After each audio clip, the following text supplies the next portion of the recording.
por la consistencia. No, ¿sabes?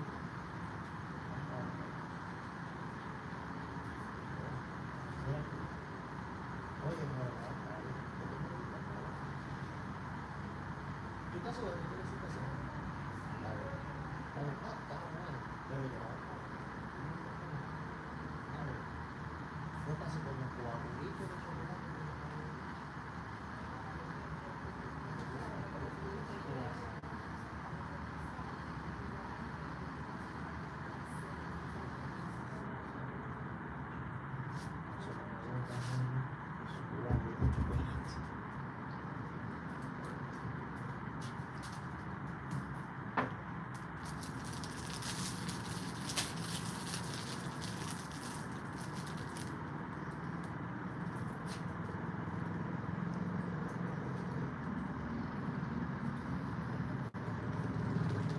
My peoples, I'm on the way. I'm on my way. Be ready for this smoke. It's Friday. Yes, sir.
My peoples, my peoples, welcome to another episode of Boxing for Breakfast, where you get your healthy dosage of sweet science early in the morning. We talking boxing, my peoples. It's Friday. Hope you guys enjoyed your Thanksgiving. Um, man, I ate a little bit more than I should have. But here we are, my peoples. It's Friday morning, and we're gonna be talking about it, man. Interesting development. Gotta address it. That's the main topic of conversation in this morning's episode of Boxing for Breakfast. My peoples, I'm Jay Smith. Y'all know how we do it. Y'all know how we do it. Let me set up shop order. Holy shit. Hold on, my peoples. Hold on. Setting up shop. Check me out, man. Did you guys see the interaction between Conor Benn and Devin the Dream Haney? Could this lead to a fight? Um, so Conor Benn goes on social media and goes at Devin Haney, asks, hey, you still suing Ryan Garcia? And says something like, I'll beat you up or something like that. Devin Haney responds like, man, you the fool that tried to come and say what's up to me. And I left you hanging. Tucked your tail, had to walk away. So Conor Benn responded, yeah, you was with your whole security team. Come see me anywhere, I'll flatten you on the spot. So you see there's a little back and forth between Conor Benn and Devin Haney. And listen, they're both coming off of monster wins. Conor Benn's win, obviously over Chris Eubank Jr., huge. Like I said before, that's a career-defining win. And then Devin Haney, you know what he did to Brian Norman Jr., crazy. Nobody expected it. People thought Brian Norman Jr. was going to knock him out. So both Conor Benn and Devin Haney are coming off of upset wins. Both of them were expected to lose. I still remember a lot of people said Conor Benn was gonna get knocked out this time around. Like, oh no, it's gonna be a worse beating this time around. I try to tell you, Conor Benn was gonna do it, but you didn't listen to Jay Stradamus. You should have been listening. Now, is it possible? Is it possible that we get Devin Haney versus Conor Benn? Listen, my people, that's a very interesting fight. That's a very interesting fight. Now, let's just say if Devin Haney and Conor Benn was to fight each other, who wins that fight? Who wins a fight between Devin Haney and Conor Benn? Now, we just seen Conor Benn move up and beat the much bigger guy. So we know he can do that. But we seen Devin Haney right now move up to welterweight and beat the guy that was supposed to knock him out. Marie DeBrin, Conor Benn win isn't that big like Dev win over Norman. Come on, man. Eubank was almost half. Nah. You see, your opinion about what you think Eubank was is incoherent and irrelevant. Conor Benn moved up all the way to 160 and beat a guy that people were saying that was going to knock him out. That's a huge win. Not whether you like him or you don't like Conor Benn, but when you say that, you know what that tells. What you just reminded me, Marie DeBrin. You thought Chris Eubank Jr. was gonna knock him out, beat him up. So how you think Eubank Jr. was gonna beat him up?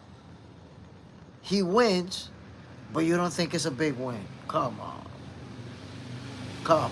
You don't gotta hate like that. That's a big win for Conor Benn. That's what you call a career-defining win, Marie. When everybody's expecting you to lose, people expecting you to lose worse, people expecting you to get knocked out, and you come back and you win, that's a monster win. All that conspiracy about no, he wasn't the same, and that's why that's excuses nobody want to hear. Those are those are called losers' excuses. Winners celebrate, losers got excuses. That's just the way it is. Marie, no, I don't hate him, and I swear I don't. That Eubank would win the first fight. I even had it on Conor Benn.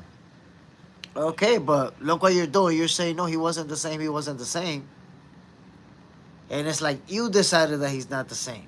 But he won the first fight, so he already showed us that at 160 he could beat him. He won the first fight, showed us he could beat him. There you have it. Conor Benn got a monster win. People gonna try to take it away. People gonna try to. You see the same way that with Crawford is the accident. No, the accident, the accident. That's like the go-to hater strategy to diminish an opponent. Every time there's a monster win, there's people that's gonna try to diminish it, and they're gonna say no, no, no, no, because the guy wasn't the same. I've seen this a million times. It's like the oldest hate strategy in the book that ever existed. Diminish the opponent. That way you could take away from how big the win actually is. But nope. That's not what the history books record. They don't record hater opinion. Like, oh, he wasn't the same. History books record wins, W's, championships, and all of that stuff. Marie, otherwise, I would have given him his credit. So he don't get no credit for moving up to 160. That's crazy. I mean, that Dev win over Ben, Dev win over Brian Norman Jr., man. Nah, it's a good win. But I mean, the Devin win over Norman was bigger. What do you think? Which was bigger? You see, that's the thing. You're caught up in comparing them. But they're not comparable because, number one, the Devin Haney, he's moving up one division, and Conor Benn is moving up from 147 to 160. So Conor Benn is moving up more divisions.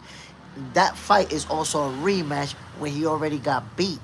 So that's part of the reason why a lot of people felt he was going to get knocked out this time around. Conor Benn is fighting somebody who already beat him, bro. That's huge. For you to move up two divisions, get beat, and have the audacity to rematch the guy that beat you, and then beat him up. Bro, that's different. And Conor Benn, look at the way that he won.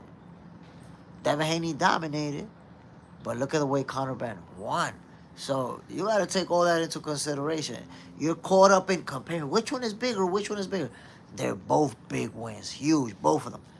It's called career defining. When you're fighting at the highest level and you're expected to lose, that's what you call a career defining win. That's a career defining win right there. I want you to think about it. Think about that's why Crawford beating Canelo, career defining win. Because people expected him to lose. But when you want to hate on a fighter, you start like, no, no, bro. But this guy had a bigger one, though. You start doing that. It's not really about that. Marie, yeah, you're right. I don't go around. I don't go around you anymore. I'm telling you, big wins from both of them. Because how many people did you actually see say Conor Benn was gonna win that fight? On here, I had people consistently, and you know that I do polls. I'm always gonna do a poll and see what the people say. And the overwhelming majority of the people who participated in the polls, they had Chris Eubank Jr. either winning by unanimous decision or knocking Conor Benn out in the rematch. A lot of people say he was gonna knock him out. A lot of people was like, yo, nah, Conor Benn going to sleep this time around. Gonna be too much for him. Look at the way it all played out. So you gotta give Conor Benn his flowers, man. That's a monster win that he got. Monster win. Expected to lose. That says it all right there. Listen, when you're expected to lose and expected to get knocked out, it's a big win. Crawford was expected to get knocked out by Arrow and then expected to get knocked out by Canelo. Devin Haney was expected to get knocked out by Brad Norman Jr. Those wins are monster wins. Marie, yeah, I had Conor winning, but it's true.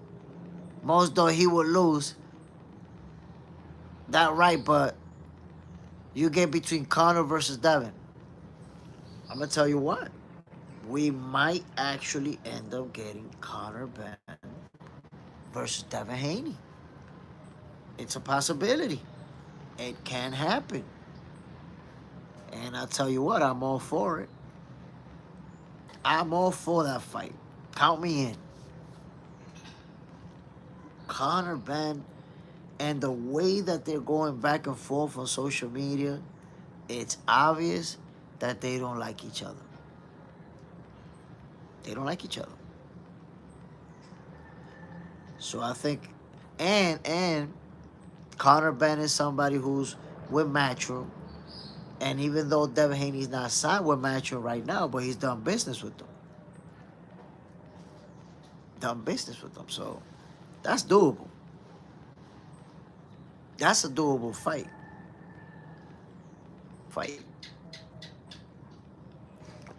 Who walks out of that fight with the W? Conor Benn and Devin Haney. I'll tell you what. I think it could be challenging for Conor Benn to go from fighting at 160 to fighting at 147 in his very next fight. There's a possibility that he could go down, maybe get a tune-up at 150. Or even at the welterweight division, get a tune-up first before going after one of the big guns. But the way Conor Benn and Devin Haney are engaging each other on social media, it looks like they really want to, handle business with each other. Rafael, they have to fight in the UK. Money will be huge. Benn versus Haney. Man, listen. That's a big... You know what? I think it is a bigger fight in the UK. I think in the UK, that fight fills up, sold out, one of the big stadiums. Marie, it will be challenging for Dev, I think. Conor is too explosive, but at 147, do you think he will be same as he was in his last fight? That's the thing, man. From fighting at 160, going all the way down to 147, you think it's tough climbing up 2 divisions? Well, climbing down 2 divisions is even tougher. Ask Roy Jones Jr. Roy Jones, after going to heavyweight and going back down, he never really looked the same. He never really had that same explosiveness that he had before. It's tough. D1 Factory. But Ben can't fight in the UK. Failed steroid test. Nah, he was already reinstated. I think that was last year. Ben was reinstated. Net Burnett. That is the new standard of BS boxing. I watch 80s and 90s and 2000s boxing. Nobody fought stalling time. Uh, mm, I think there were more slugfests, but there were people that fought like that. Listen, I've seen fights with Sugar Ray Leonard. Sugar Ray Leonard wasn't explosive in every fight. I've seen fight where Sugar Ray Leonard was using a lot of footwork, a lot of moving around, and people was getting antsy like they want to see him throw more punches. I seen a lot. Think about Floyd Mayweather. Had his fights where he wasn't the most explosive ever, the most fun to watch. So I think throughout history, there's been fighters who had a style where they moved around more, but there were more people that were willing to stand there and bang in those years. I would have to give you that. There was more fights where you're gonna see them going toe to toe and trading leather. You're not getting that as often right now. So that I have to agree with you. Rafael, he just fought Eubank Jr. in the UK. But that's what I'm saying. That suspension been lifted. I wouldn't fight him. He doesn't deserve a Haney fight. You gotta remember that's your opinion. A lot of people want to see that fight. So I'm not gonna agree with you because I want to see the fight. I'd love to see it. Marie, fighters are smarter than the 80s, 90s, 2000s, bro. Look what happened to those fighters, later fighters. When these guys are smarter, I think about their health. No, and that is something that I have to agree with. That we have to take into consideration. I mean, remember back in the day, people will fight for a bunch of rounds. There's fights that went over 50 rounds. Then eventually they went to 24 rounds. Then they had to bring it down to I think it was 16, and then they settled down on 12. Why? Because even now, boxing is the sport where more people die than in any combat sport. So, those slugfests, a fighter can have a slugfest. Look at Devin Haney. He got pummeled by Ryan Garcia, and people was mad the way he fought Jose Ramirez. But if he's looking out for his health, he fought Jose Ramirez the way that he was supposed to. Don't take any shots like that in back-to-back fights. You don't want to end up stuttering. You don't want to end up punch drunk. Ned, if you're worried about health, don't box. Side, fighters ain't trying to. Well, that point of view is crazy because, boxers got to go back home to their families. Boxers, have a wife, have kids. So I know watching it on TV, you don't give a damn about their health, but they have to give a damn about their health, bro. They got a life to live after boxing. People don't want to end up punch drunk for your entertainment purposes. So, at least I respect that. Side, fighters ain't trying to get brain damage like that anymore. That's what I'm saying. That's what you gotta understand, that fighters got smarter. They not trying to end up with brain damage like that no more. That's the difference between back then and now. For sure. Marie, that's what the fans want. They don't care about their health. That's crazy. Nah, I wouldn't say that's all fans. All fans don't feel that way. There's fans that's like, nah, yeah, they gotta make their money, get back home to their families. I don't want to see people getting killed. They not animals. It's human beings. So everybody doesn't feel that way. That's for sure. Bombo clock. Damn clock. Marie. And that's what I mean. Fighters these days are smarter than the old ones. Yeah, that's a fact. That's a fact. Fighters are definitely smarter. You see that they're number one. They're making more investments outside of boxing. They're so you're right. It is a gladiator sport. That don't mean that they gotta kill each other. We not in the old era. So you're gonna be disappointed if you're expecting to see people killing each other, fight to the death. I'm sorry. It's a sport. That's it. You're adding the gladiator sport if it sounds good, but it's a sport. It's not really a gladiator sport. Yeah, you feel good with it, but nah. Gladiator sports, they disappeared long time ago before we was even born. This is actually a modern sport with boxing gloves and judges and referees and doctors and a lot of things involved to protect the fighters. That's the point of it. Now, you could go watch bare knuckle and enjoy that. You could call that a gladiator sport, which is more savage. In fact, I suggest that's what you should be watching. Bare knuckle. That's more for you. You see the what you like. That's more for you. That's why MMA is taking over. Oh yeah, you're right. MMA is taking over. But you know what else is taking over? Guess what else is taking over? These 24-hour breaks. That's what's taking over. These 24-hour breaks be taking over when you say some goofy shit. Gladiator sport, as in, it's not soccer. So the right word, my brother, it's a combat sport. There's a lot of combat sports. But a combat sport doesn't mean that you gotta get killed out there. Doesn't mean that you gotta end up in a wheelchair. Doesn't mean that you gotta. That's back in the day when people didn't have an understanding. Because listen, I watched boxing. Remember, I watched boxing starting in the late '80s. So I witnessed what you're talking about. Witnessing, right? But there's one thing that I adapted to that you have not, and I'm gonna tell you what it is.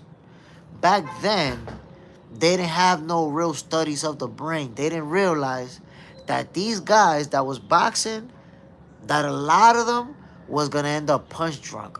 That a lot of them was gonna end up stuttering. That a lot of them was gonna end up with CTS, committing suicide, killing family, friends because they just went off. So now, with that understanding, more guidelines were put into place to protect the fighters. So with that understanding, I don't want to see guys beating each other up in the ring repeatedly, bro. I want to see this guy enjoy his wealth, enjoy his money, enjoy his family after he get out of the ring.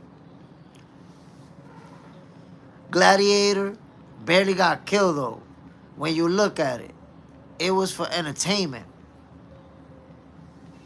Like I said, bro, it's not gladiator sport anymore. It's an organized modern sport. It's not what you want it to be, and it's never gonna be that. So you either adapt and enjoy it as is, or you enjoy bare knuckle, or find something brutal. Find the most brutal thing that you can watch and enjoy that. But you're not gonna get that with boxing. But I will say this: if Conor Benn and Devin Haney fight, it's gonna be a huge fight. I believe it goes down in the UK. Or in fact, I like to see it go down in the UK. Because I think it will be big. Let this sizzle in your spirit. Right now, both fighters are coming off of monster wins. Monster wins. Look what Devin Haney did, and look what Conor Benn did. Side, yeah, yes, I see KOs. It's hardcore. Stupid as hell, though. Yeah, like I said, to each their own. I love boxing. I enjoy boxing. All that other stuff, that's not for me. Salute, like to me, bare knuckle, like that's not even a sport. I see that like, yo, what the hell? You just putting people to brutalize each other. Like that's not even a sport to me. I don't even respect that shit. Sad. That's a show for people trying to prove they're tough and they ain't making no bread. But that's the thing. That's why this is what it's all about. That's why it's called Box Center, right? Box Center, boxing. I'm gonna say this. Look.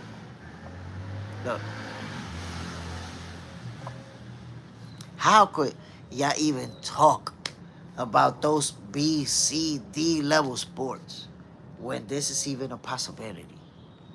Two elite level boxers, obviously Devin Haney's more accomplished. Obviously, Devin Haney is the guy who has already won titles, who's already, you know, accomplished in multiple divisions, unified. But when you look at Conor Benn and what he's able to do in the ring, he's gonna be a threat. I think I'm gonna be honest, Conor Benn is a threat to anybody. He is a threat to anybody. I want you to consider that, because in boxing, and we all know this, it's a what have you done for me lately sport.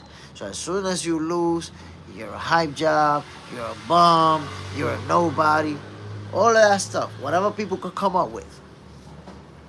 But when you win big, you're either gonna have the people that acknowledge that you won big, or the haters that find a way to try to diminish it. Come on now. We have to consider the fact that Conor Benn decided to fight somebody who just beat him, who's coming off of beating him. Come on now. Let that sizzle in your spirit. Hold on, cause you're gonna need a 24-hour break. We talking about Conor Benn and Chris Eubank Jr. He want to talk about bare knuckle and all these other sports. Take a 24-hour break. Tomorrow when you come back, when you see the image, talk about that. We over here talking about bare knuckle. We got some great boxers, some great possible matchups. This dude come out of left field talking about other sports. That's vegetable salad stuff right there going on. Now, David and Bam didn't clinch. Okay, I don't know what does that even mean. What does that even mean? They both won, and they both won by stoppage, right? Yep, they both won by stoppage. So I don't know. See, that's the thing with boxing, that there's so many different things that fighters can do, so many different ways, and it's like, huh? Why do we always try to compare? No, this guy did it like this guy did it like... When you say that, all that means is that you thought you thought Brian Norman Jr. was going to knock Devin Haney out. And you mad because Devin Haney beat him. And you mad because Devin Haney dropped him in the second round. And I predicted everything that you're saying and gonna say about that. I predicted it. Guys, the morning of the fight, I said the same people. Come on now. I want you to take this into consideration. I said it the same day and the day before. The same people who said Brian Norman Jr. was going to knock Devin Haney out, they were going to transition into, but I don't like the way that he beat him. He didn't beat him the right way. He should have beat him differently. Well, you watching boxing on TV. You never laced on a pair of gloves in your life. You never punched nobody in the face in a competition. What the hell do you know about winning? What you think about winning is beyond incoherent and irrelevant. That's my response to that. Side, they don't mention clinching with Haney. Did they not watch Brown versus Eubank 2? Where I had just as many clinches? I mean, here's the thing. You watch the fight, and for whatever reason, they looking at one aspect of it, right? And that's gonna be their focus. Oh, no, because he was doing this. But bro, how is it that you only focus on that aspect, and Brian Norman Jr.'s face was looking like a Star Trek character after the fight? Like, you didn't see that part? You didn't see them punches? Like, damn, you does that look like a clinch to you right there? Look at that clinch. They didn't see those clinches though.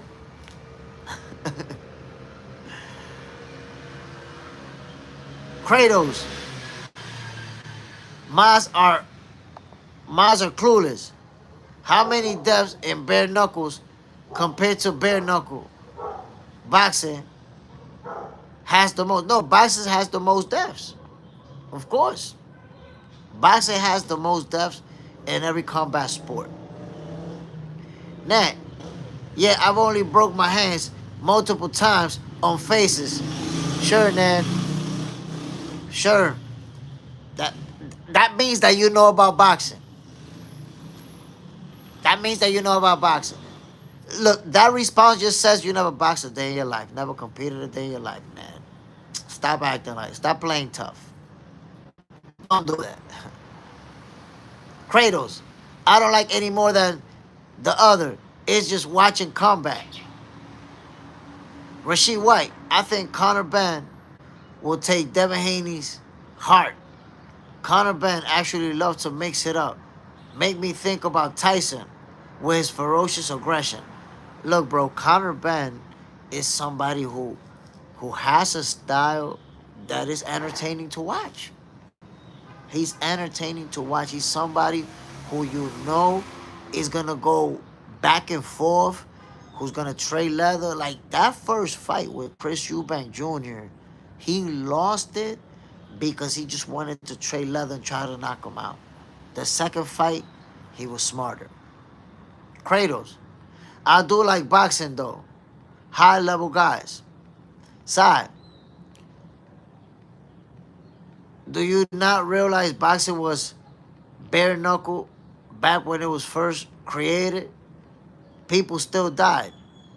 No, people died, but the point is that right now, like, I don't know what is your point, Sign, when it was created, but, well, that's a previous conversation, but right now, today, boxing with gloves sees more deaths than bare knuckle or than with any other combat sport. So it doesn't matter about, well, back in the days. Today, boxing, people that fight with gloves, people die more than bare knuckle than in any other sport. Kratos, I said that, yes, it was bare knuckle, but the modern bare knuckle, no deaths I've seen. Nah, ain't nobody getting killed in no bare knuckle boxing.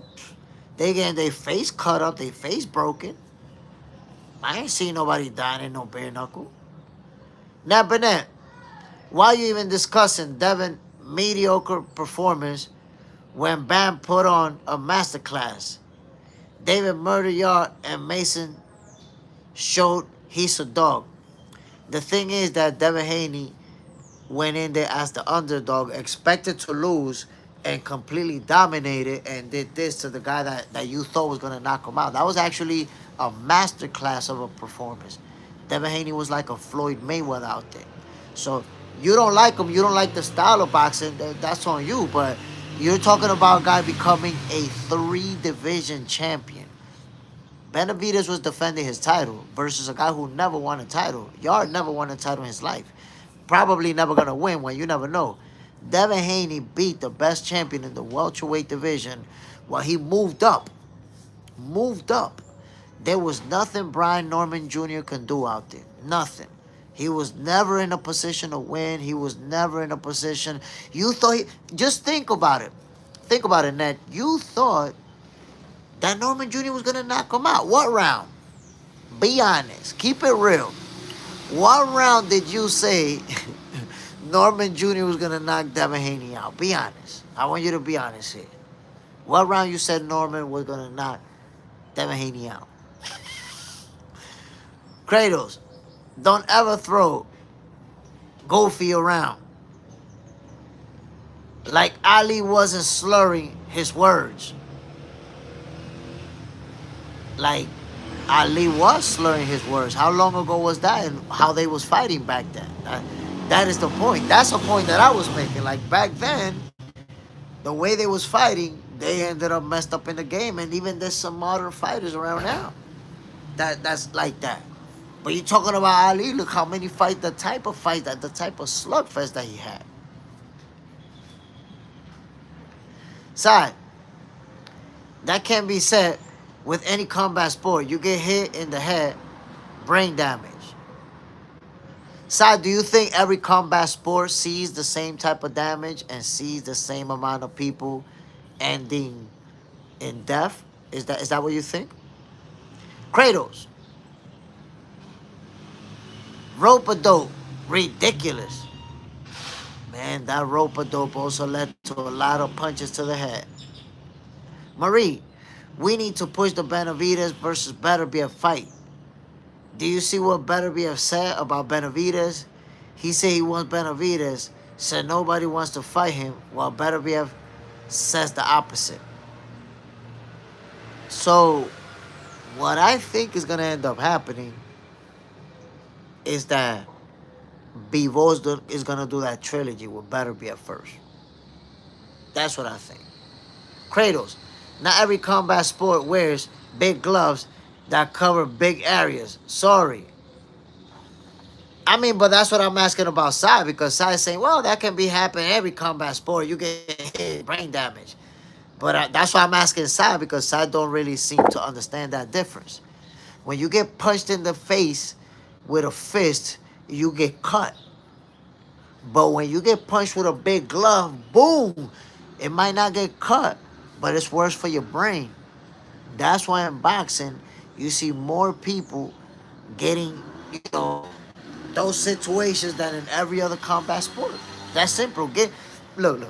Let me show you the difference, my people, with boxing and with bare knuckle. You hit hard as hell, obviously, with bare knuckle, right? But with bare knuckle, the damage to your face is easy, more visible than the damage with the gloves. So I punch you with the glove, boom, and your eye get a little bit swollen, but I shook your brain up. But I punch you bare knuckle, boom, and I give you a big ass gash. So now we're looking at the cut going down your face. When you take a few more, we stopping that, because it's visible. But with boxing, when you get in your brain swelling, when you get in your brain concussed, it's not visible. You just got a swollen eye, you just got a swollen cheekbone, and you can't see it. So dudes take brain damage and concussions and take multiple concussions during the span of 12 rounds. That's a different type of brain damage. That's a different 12 rounds. You know how many punches to the head people land on each other in 12 rounds? And at that elite level where you landing clean punches and sharp ones, bam, bam. Different ball game, my peoples. Whole different situation.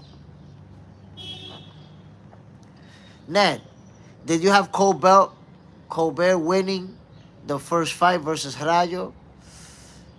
Damn, bro. Honestly, I don't even remember that fight right now. I know it was a very good fight, but honestly, I don't remember off the top of my head.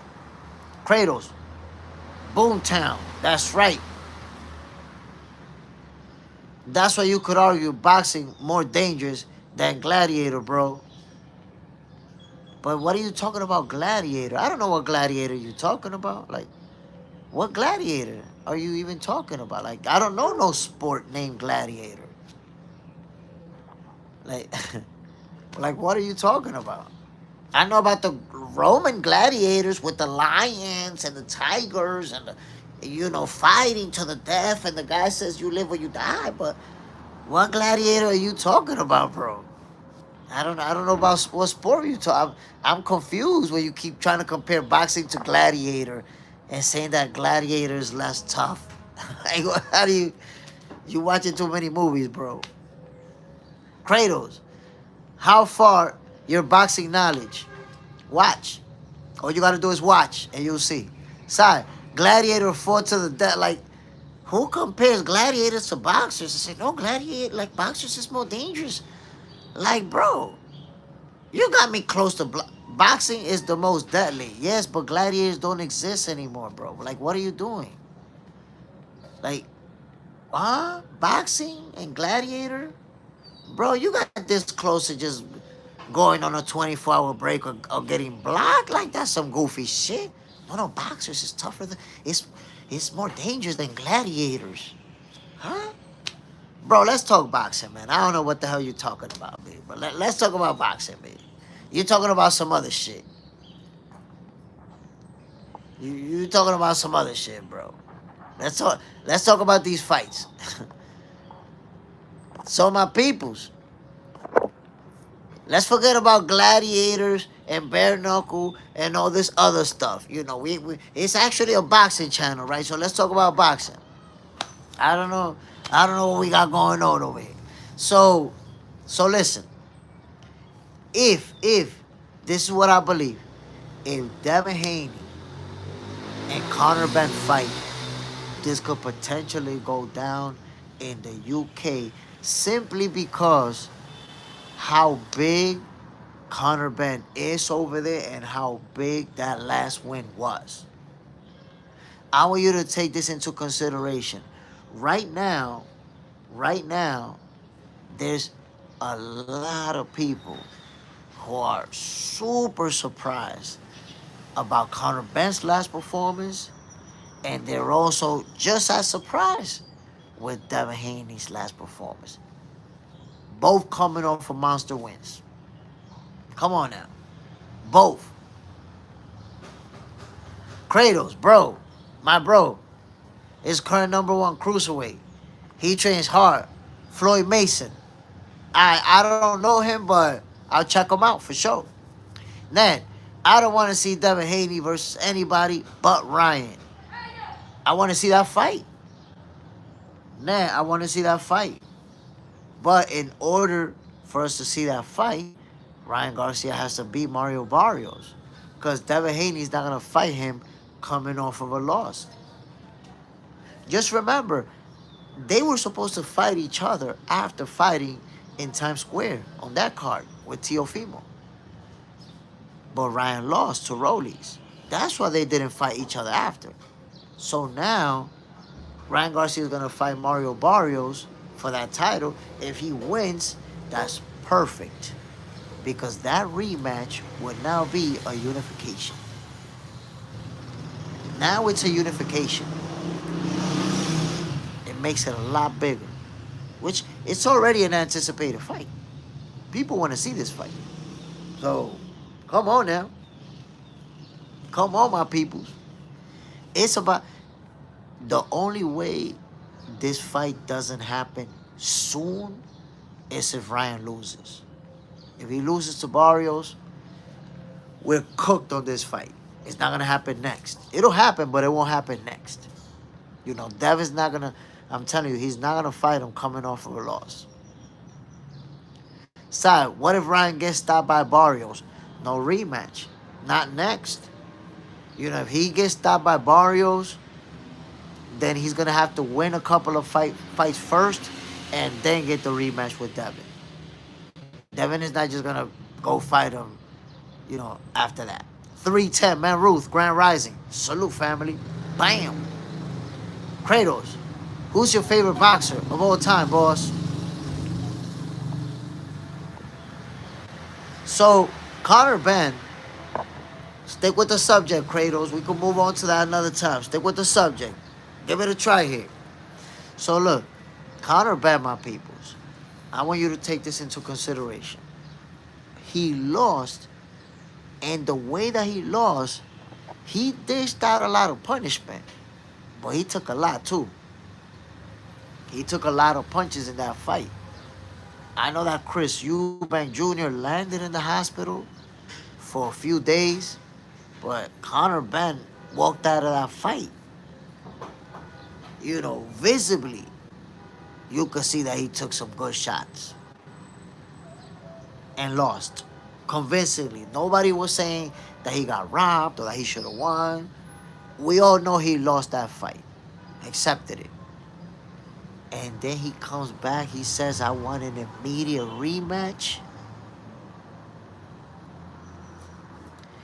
Let me just tell you that my first thought was that Conor Benn was going to go right back down to 147 after taking that loss. That was my train of thought. He's gonna move back down and challenge one of the guys over there. It takes a lot, my peoples. He moved up 2 divisions and failed. It takes a lot for him to say, nah, I'm gonna take this rematch. I believe I could beat him. I could beat him. Because that's the one thing. He lost that fight. Who? He lost that fight. But, come on now. To go back. Kratos, Ben Conor on the juice, I think. Oh, you like conspiracies. Take a 24-hour break. Take a 24-hour break. You like conspiracies? I don't. First, you changing the subject to some other shit that we're not talking about, and then you come in with conspiracies. Take a 24-hour break and be smart about your comments the next time around, or you get blocked. Goofy shit. I think he's on the juice. First, you came with a different subject, and then you come with conspiracies. You out of here. Goofball. Now, Morales lost to Raheem before fighting Pacquiao. Ryan versus Dev should run it back. They should run it back. They should definitely run it back. But all I'm telling you, from the business aspect, Devin is not going to fight him coming off of a loss. Devin, you could see that he want to fight him badly. Wants to fight him. He even said that he wanted Ryan to beat Rhodes. He wanted him to win the fight. But Ryan lost. Side, people said Bud was on it. I mean, in reality, it was only the haters. Not a lot of people were saying that. It was only a small group of haters that was saying that. But it's like you can't even handle somebody winning without one way or another trying to diminish it. But that goofball over there needed a 24-hour break. Because I could already see how people go in and look. First, started talking about all other type of shit and said what we talking about. And then finally, when he get to this subject, it's to say some dummy shit like that.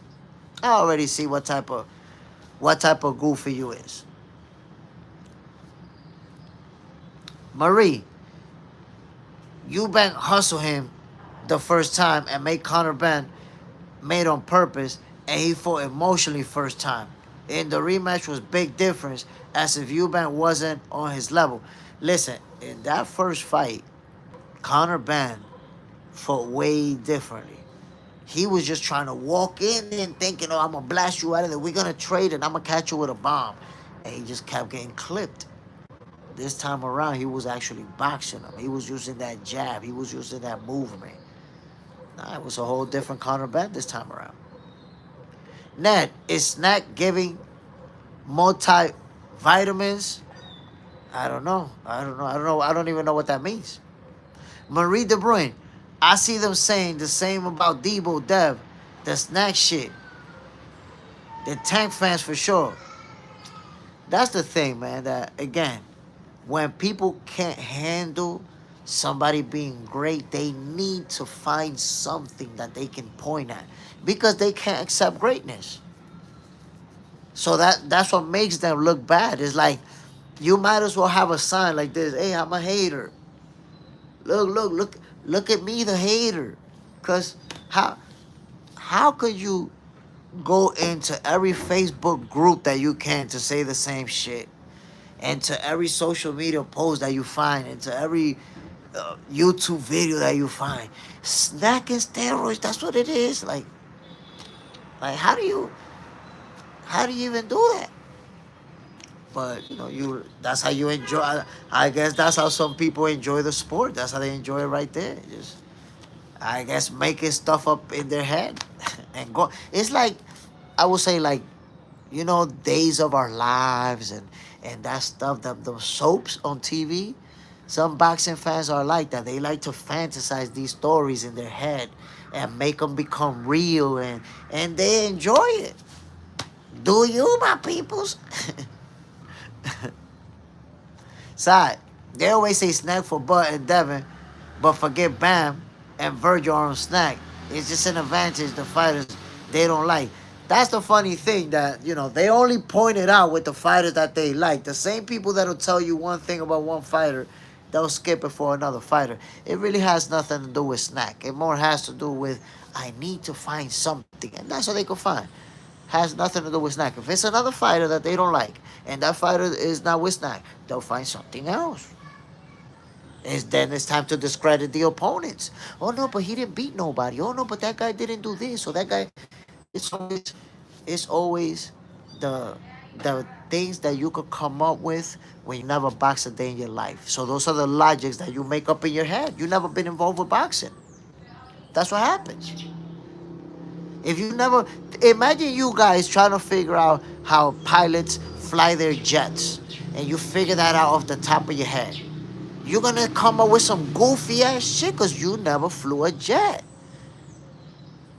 So no matter how many pilots you see flying jets on TV, you ain't gonna know how to fly a jet. So when you start chiming in on your opinion about how pilots should fly jets, guess what? You're gonna sound like a goofball. You've never been involved in the sport in any capacity, and you coming up with these opinions. Ya, ya tú sabes. Ned, I think they're all great, but PEDs are a big part of sporting. But Ned, you see how you say I think they're all great, but PEDs are a big part of sporting, right? If nobody tested positive for this fight, what is the point of you bringing that up? Do you go into every post, into every sport to say that? Because you can literally say that every single day, Ned, on every single channel, on every single sport webpage that you go into. Is that what you do? You just go in randomly, hey, look, I think everybody's on steroids. Like, what is the point? What is your point? Where are you going with it? Like, that's why I say that's how people enjoy the sport. You guys love a soap opera. You guys love to fantasize about all these things that you think are going on inside your head, and you just randomly bring it up. Whenever there's a win that you don't like, well, I think everybody's on steroids. Huh? Enjoy what's going on inside the ring. Enjoy what you see. Enjoy what you actually see happening, as opposed to making things up in your head and making things up out of thin air. Just to, I guess, make it more interesting. You guys want to make it a soap opera. Don't be about the conspiracies and about the stuff that you made up inside your head. Be about what you see, what you actually witness. And you know what you witness? You guys are witnessing some great boxing. You guys are witnessing some great fights. The conspiracies, leave it for the conspiracy theorists. Come on, man. Side, great analogy, Jake Smith. Closest thing I've had to a PD is a protein shake. I had quite a few protein shakes myself, but it's what I'm trying to tell you. People want to make up things inside their head and then run with it as if they're factual information. For what I know, right now, Devin Haney was clean, Conor Benn was clean. PED shouldn't even be a part of the conversation. They fought each other. They fought each other clean. The best man won. Why are you bringing that up? What is your point? Marie, the snack shit, use it only for Devin and Bud, but not the other fighters. Only them two. Even Sean Porter say that about Devin, the snack shit. But Devin exposed him. He said Sean Porter introduced me to Victor. And Sean Porter been got hate for Devin Haney. He been hating on Devin Haney and been saying, oh no, it's not Sean Porter, it's this guy. Um, um, Bradley been hating on Devin Haney. Always got negative shit to say about that. That shit funny as hell to me. He looked like he jealous, man. He looked like he jealous that Devin, better than him, accomplished more than him, all of that shit. Ned, I live close to Mexico in Southern California. I have seen PEDs used like aspirin. I understand that, Ned, but like, how long are you gonna go? Like, Is this what you do in every post? You talk about PEDs? Because we talking about fights. We talking about what we enjoy. We talking about the sweet science. You keep talking about PEDs. Like, take this 24-hour break right now. Take that 24-hour break. And when you come back, do me a favor. Unless a fighter fighting tested positive for PEDs for that fight, don't talk to me about that. The next time you talk about it, you just randomly want to keep talking about PEDs over and over and over, you're getting blocked. You're getting blocked. You turn from conversational to annoying. You're annoying. So take that 24-hour break and come back talking about boxing. If you want to talk about PEDs, go to a PEDs talking channel and have those conversations over there, family. Side, innocent until proven guilty. But that's what I'm talking about. We're going to have the conspiracist over here, letting the world know, oh, there's PEDs all over the place. You got it, family. Side, they should go to PEDs for breakfast. Yeah, find a show called PEDs for breakfast and go watch that shit. And y'all can spend the whole morning talking about PEDs.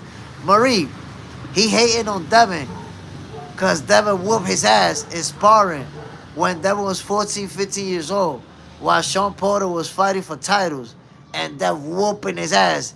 Do you see the sparring video? You see hating on him. I didn't see the video, but I'm going to have to look it up.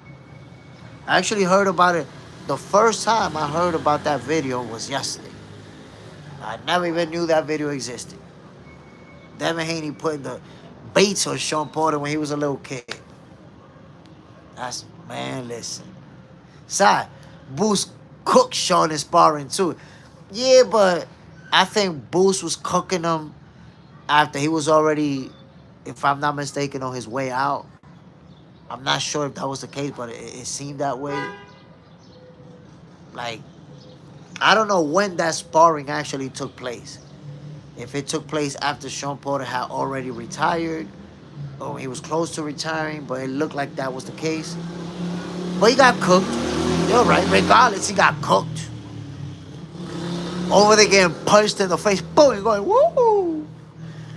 And then in the show talking about, yeah, yo, those punches, you know, he jarred my neck. It was after Bub put him in the dirt. That's what I'm saying. So Boots, to be fair to Porter, Boots, you know, it's not like he got a young, up-and-coming Porter. Adari, do you think boxing will get bigger? I mean, boxing as bigger than what it is, I don't know. I mean, I think boxing is one of the biggest sports in the world. I don't know how much bigger it gets. Think about this. Canelo Alvarez has made $40 million in a fight. How many other athletes are making that in different sports? You know, and I'm not saying they're not. I know there's somebody making 100, 200 in soccer and shit like that. But check this out.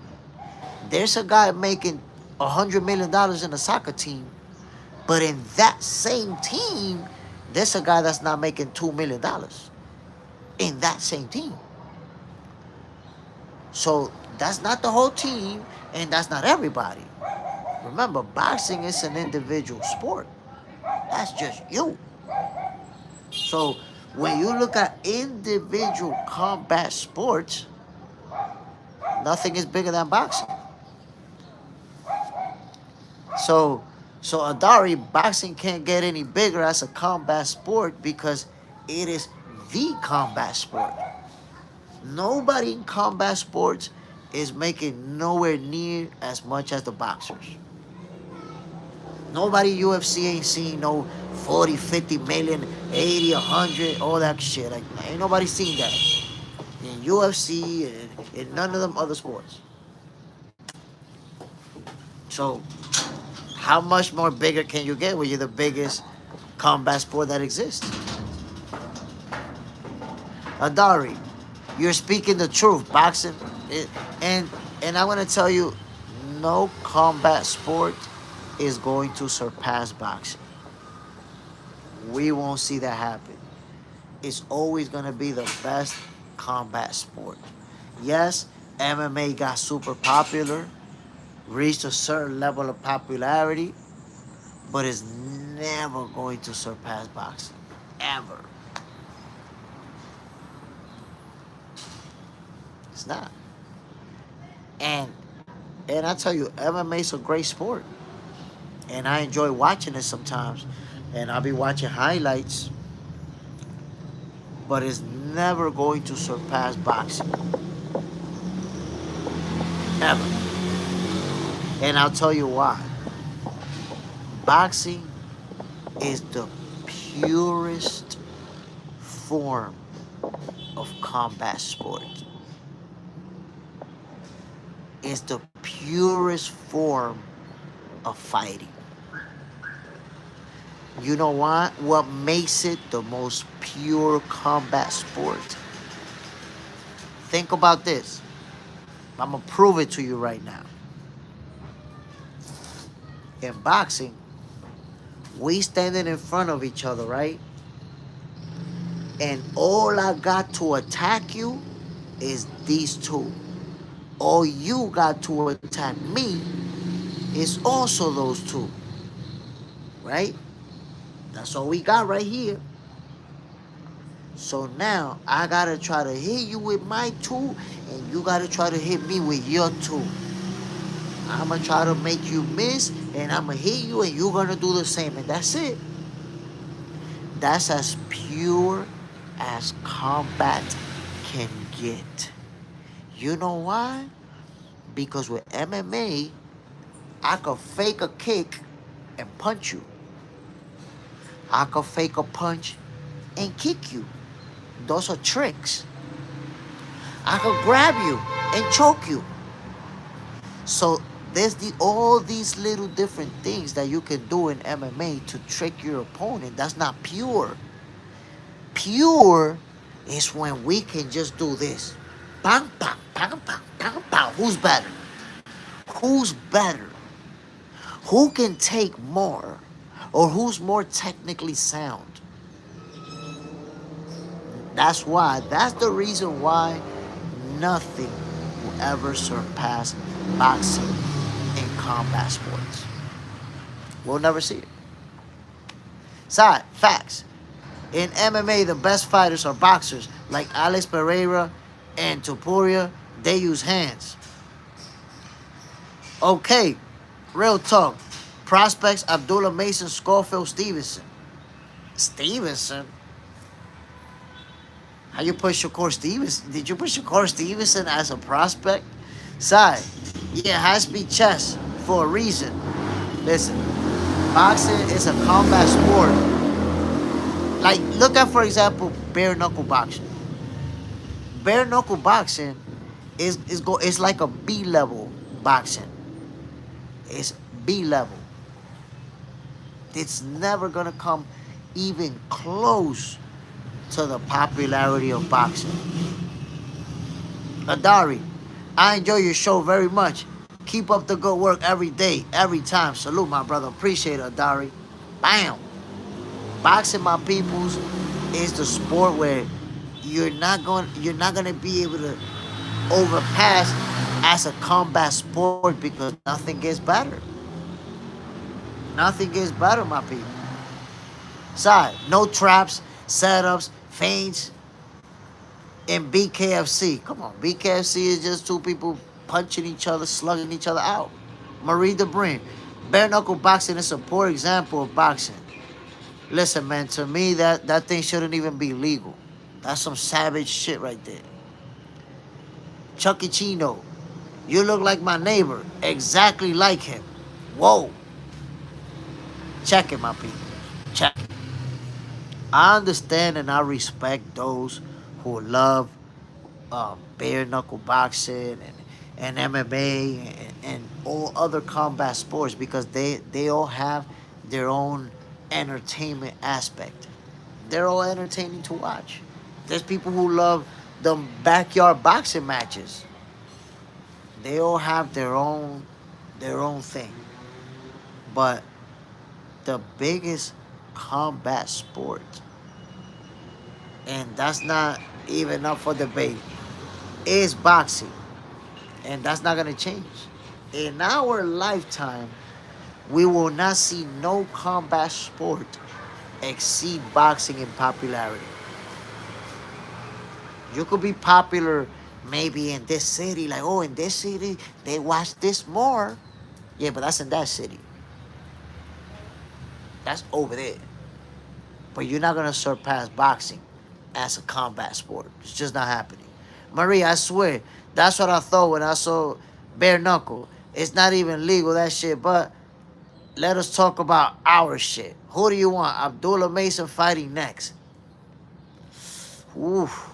Look, Abdullah Mason right now is a champion in the 135 division. He's a champion at 135, so there's gonna be options. There's gonna be a lot of people gunning for him, and he's about that smoke. I'm not. Look, man, I'd like to see Abdullah Mason versus Floyd Schofield. Let's get with the smoke right away. Honestly, that's what I like to see. Abdullah Mason, Floyd Schofield. But it seems to me like Floyd don't want that fight. I don't know why. I get a feeling like Floyd Schofield don't want the smoke with Abdullah. Cause I remember when Teofimo not when Shakur Stevenson said, "Yo, Floyd, if you want to fight me, go ahead beat Abdullah, and then you could come see me." And it looked like they had no interest whatsoever in Abdullah Mason. And when I see Floyd Schofield talking about people that he want to fight, I really haven't showed him. I really haven't seen him express an interest in Abdullah Mason. But that would be my favorite fight for Abdullah next if I could get that to see that fight. Marie, Schofield's father said he thought Abdullah lost that fight against Nose. He talks a lot of shit about Abdullah, but I see no action from them, just talk. Yeah, man, at some point I started feeling like Floyd's pops say a lot of shit just for clout, just to get a camera in front of him and to sell the brand, I guess. And they be talking some shit sometimes. Side, Floyd Senior said Abdullah lost to Noakes. I don't know, man. He sound like a goofball saying that.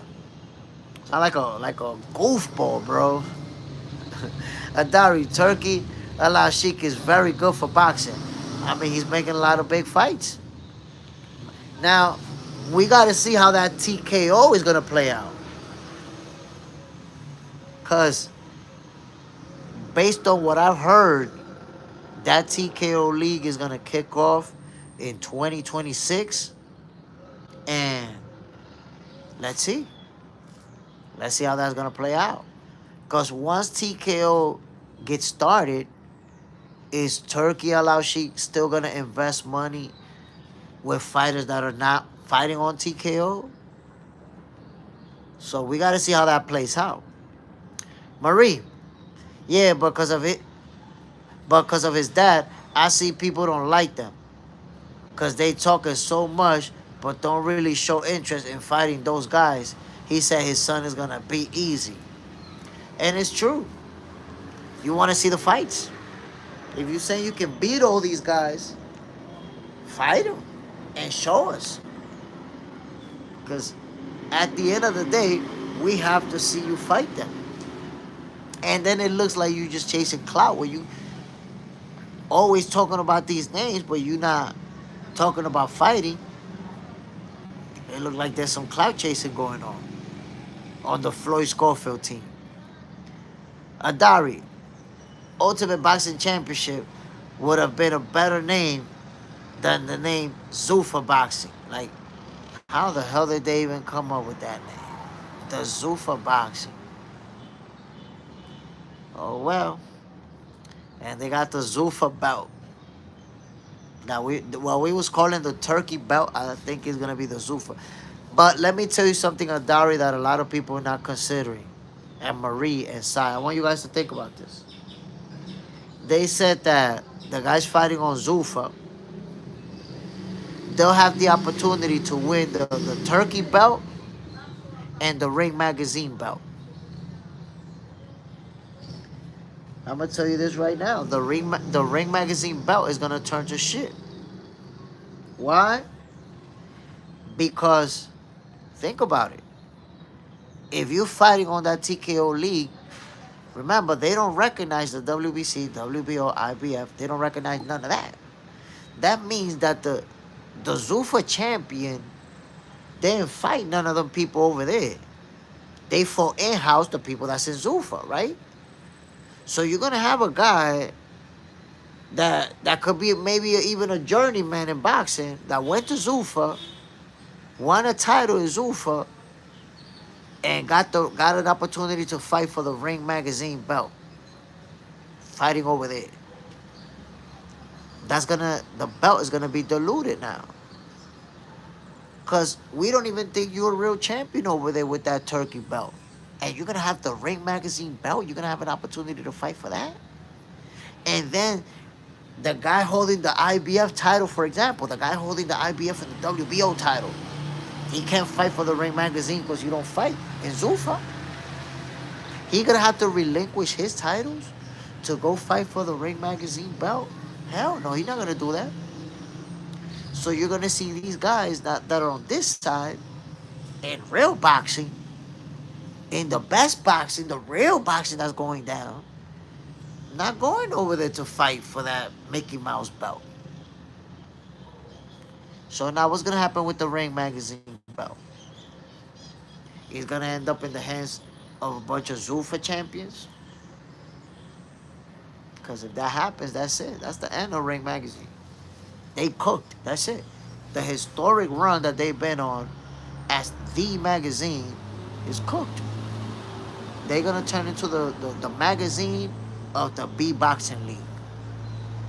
Do you know what that is? A B Boxing League. Y'all thinking about, oh, they got mad money. It's gonna be mad money, turkey money. That shit is a B Boxing League.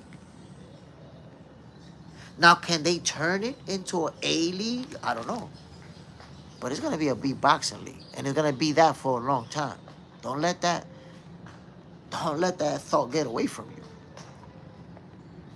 Marie, Abdullah didn't talk much, but it's champion now. All those other guys talking so much, but they fighting tomato cancer is crazy. Abdullah Mason showed out. He showed he is who he been saying he was.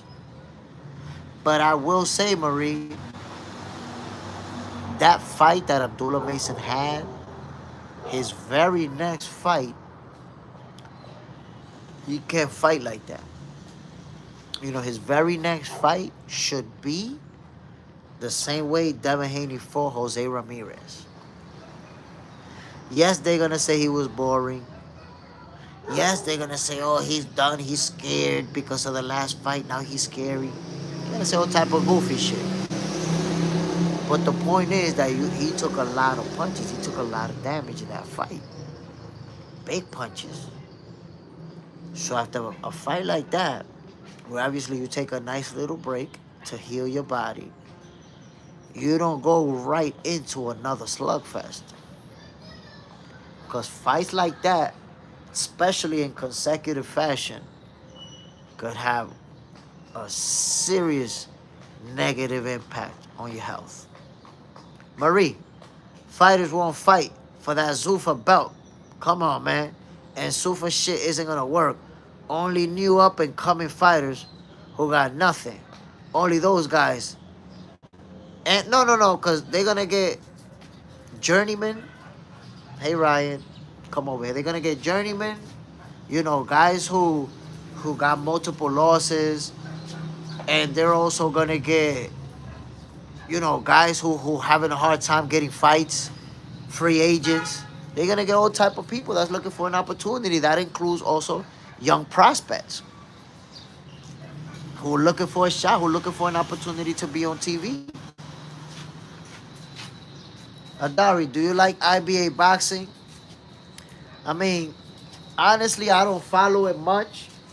Seen a few good fights. Um, Honestly, I like any boxing where they put up some good fights. If there's some good fights, I'm with it. Marie, yeah, that's true. His family didn't want him to fight this way, but as Abdullah wanted to prove to the haters something, he knows he can't fight this way anymore. Exactly. Abdullah Mason proved that he can't do that. That's okay. That's okay. Abdullah Mason knows that he can't do that. He proved it to us. Now, you know, he got to go back to boxing. Boxing, moving his head, moving his feet. You know, his next fight, look, they said good morning to you. Yo, yesterday he was all with me, and a few people said good morning to him, and he went back to watch his cartoons. After the show finished, he was like, Daddy, why they didn't say good morning to me? They didn't recognize me? You see, they saying good morning to you. They recognize you. I know, but look, they saying good morning to you. Side. Good morning. Ryan got that hand speed. Ooh, ooh, ooh. You see the jab? Ooh, ooh, ooh, ooh. Look at the speed. Look at this combinations, and choke you and put you down. Go watch TV, Ryan. Don't take the doggy. Close the door.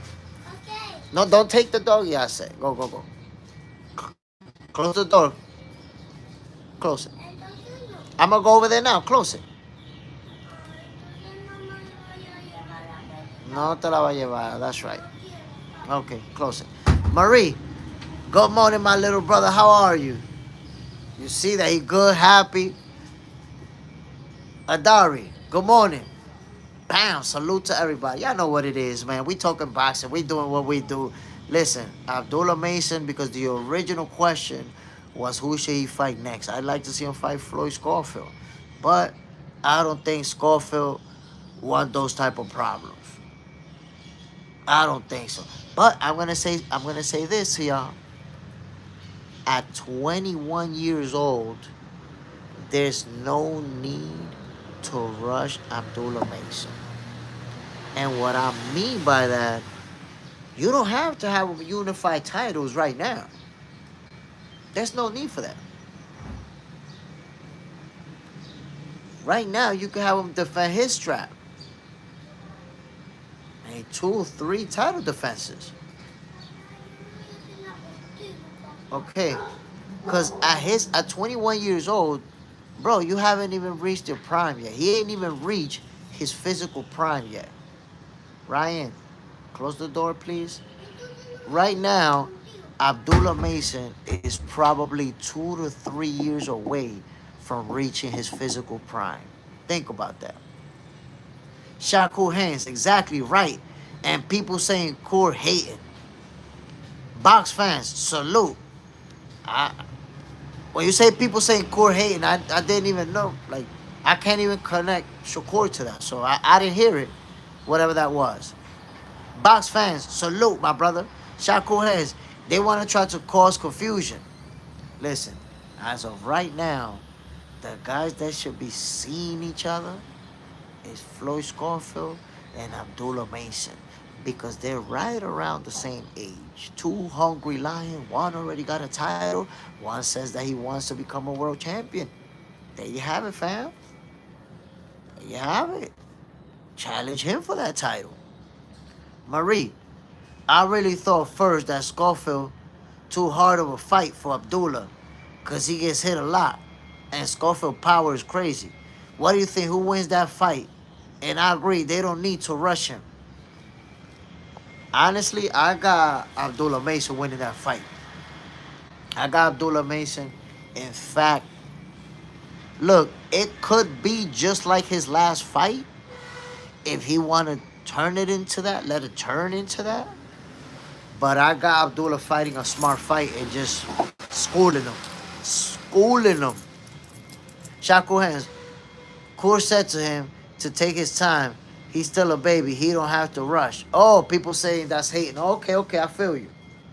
Of course that's not hating. 21 years old. And the thing is, that's actually the smartest advice. You know why? Because at 21 years old, let's say he says, no, I want all the smoke for, I'm going to get everything, right? Imagine at that age, he unifies title, and let's say he has 2 or 3 titles, whatever, that he unified. That means that from that point on, every single fight is everybody gunning for you. And I'm not telling you that you're going to lose. You're going to keep winning. But what do you think that does to you? If at 21 you're already fighting all the biggest guns, and at 22 you're already fighting all the biggest guns, you know what that does to you? By the time you're 30 years old, you're washed. You're done. Your body can't handle it no more because you've been fighting at the highest level of competition, fighting all the best guys since your early 20s. Your body's not going to hold up. So you cook by the time you hit 30 because you're going to be in a lot of competitive fights and eat a lot of punishment. Even though you're winning, but you're going to eat a lot of punishment early on. So you don't do that. Instead, you allow him to defend his title and with high level opponents, because once you're defending is high level guys that's earning it, but not the best, not consistently fighting the best. That'll wear you out. Box fans, agreed, Abdullah Mason is a bad young man. He ain't ready for Shakur. Now he not ready for Shakur, of course not. And they're not gonna cross paths because look, Shakur is a champion at 135, but he's going to challenge Teofimo Lopez for his next fight. You think he's going to keep the titles at 135 and at 140 and fight in both divisions? Of course not. He's going to snatch them belts off of Teofimo and he's going to vacate. Somebody else is going to be fighting for that title at 135. So Shakur and Abdullah, they won't see each other. And then it'll be the same thing. By the time Abdullah Mason is going to 140, you're going to see Shakur Stevenson going to 147. I think that's where he's going to close out his career. Maybe Abdullah Mason, towards the tail end of his career or of Shakur's career, could meet him at 147. They're not going to see each other anytime soon. You don't even have to take that into consideration. Adari, do you think Abdullah Mason will become a big star in boxing? Oh, that's 100%. That's 100%. Abdullah Mason is going to be one of those guys. You know, in boxing, there's always a group of fighters that are like the biggest stars. He's going to be amongst that group. For sure, 100%. Because he has the talent. He has already started with the accomplishments. And he has the looks. You know, he's a handsome young man. No diddy. So he has all the combination in place to become a superstar. Marie, that's right, Jay Smith. I thought that too. He needs to be patient. You gotta be patient.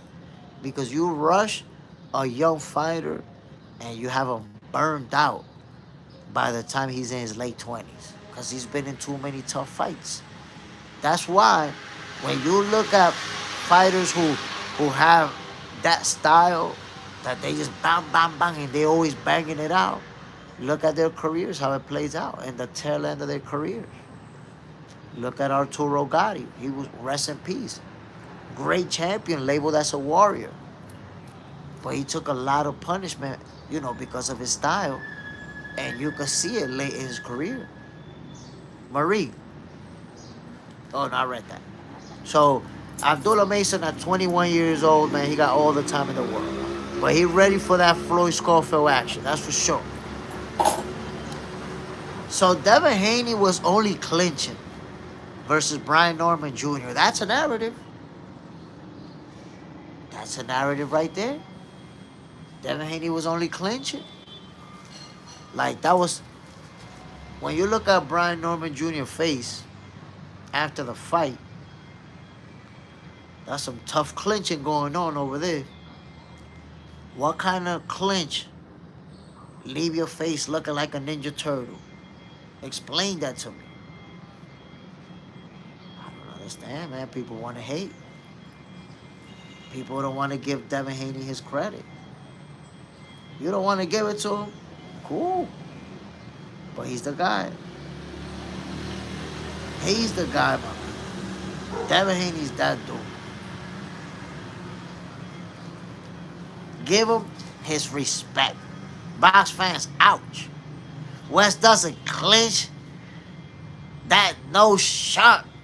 Man, like, bro, you missed it, West. I said, well, I don't know how early it was over there, but there was somebody over here talking about all Devin Haney did in that fight was clinch. Like, damn, that's all he did? That was crazy. I felt like I saw a little bit more than just clinching. My peoples, by the way, happy Friday to everybody tuning in. Welcome to another episode of Boxing for Breakfast, where you get your healthy dosage of sweet science early in the morning. I hope you enjoyed your Thanksgiving. Hope you spent your time with your families. You know, that's exactly what I did. Ate some good food. Hung out with my family. My peoples. My peoples. Don't forget to subscribe to Box Center 2.0. Goofiest of the Oofiest, the podcast, is going to drop on Monday. Now, check it. Tomorrow, I'm going to tell you what time the podcast is going to drop. Give you a hint. You guys know it's in the evening. It's not a morning time show. So, but tomorrow, in tomorrow's episode of Boxing for Breakfast, I'm going to let you know at what time the debut podcast is going to drop. No, something that I want to say too. Something that I want to say, my peoples. Because Goofiest of the Oofiest, the podcast, is for everybody, right? When I open the phone line, everybody and anybody is going to be able to call in, right? But for the debut episode, I am going to give preference to the people who are subscribed to the channel and want to call first. So the first 10 calls is going to be, it's not going to be somebody that just jumped on and happened to be there and decided to call in, right? So before I publish the phone number on the live so that the audience can call in, I'm going to let you guys know. You guys can hit me up on IG. Anyone who subscribed to the channel, you can hit me up on IG.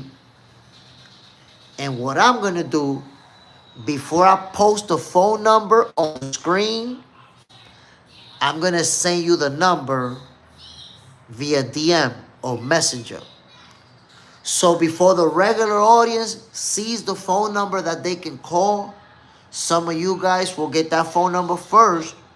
So when we kick off the first episode of Goofiest of the Oofiest, you have the opportunity to be the first ones to call in. Again, whether you want to make a prediction about a future fight, whether you want to argue, but you're going to have a whole minute to go back and forth with me about whatever you want to go back. Well, I'm gonna put an image up, and we're gonna go at it about that image, whatever you think, whatever you have to say. So, for example, if I put this image up, you say what you got to say about it. Whether you want to hate on Devin Haney or praise him or whatever it is. But again, I want to make sure Goofiest of the Oofiest, the first people who have the opportunity to call in and express yourself is you guys, the ones who've been supporting me, the ones who've been tuning into the show every morning. So, make sure that you hit me up on IG or on Facebook. If you got me on Facebook, if you got me on Instagram, hit me up, because on Monday, before I share the phone number with the live audience, I'm going to share with you by DM. And I'm going to let you guys call first. You guys are going to be the first one to have the opportunity to call in and say whatever you want to say. You don't have to call in to agree with me. You could disagree, whatever it is. The same thing, the way we kick it right here, we all kick it over the phone. So those who ain't subscribed to Box Center 2.0, go over there and be ready for the smoke. It's going to be crazy on Monday. My peoples, let me take a 1 minute commercial break. Let me grab something to drink for myself, something to eat for my son, and I'll be right back with you, my peoples. Y'all already know. Boxing for breakfast. Stay tuned. We ain't going nowhere.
My peoples. My peoples. What y'all talking about over here? Wes Dustin. Who think Conor Benn versus Devin will happen? Whoa. Yo, I'm going to tell you something, Wes Dustin. Honestly, I would like to see that fight. I think that's an interesting fight. Conor Benn and Devin Haney, I find that to be an interesting fight. I wouldn't mind one bit getting that fight. And we already see that there's some hostilities going on between them. They're over there going back and forth on social media, calling each other all type of names. So that right there tells you that's a possible fight. That is a possible fight that we could get. I don't know if you've seen it, the back and forth that they have going on, but first you see that it was Conor Benn talking about, oh, so you still suing Ryan Garcia? I will flatten you out.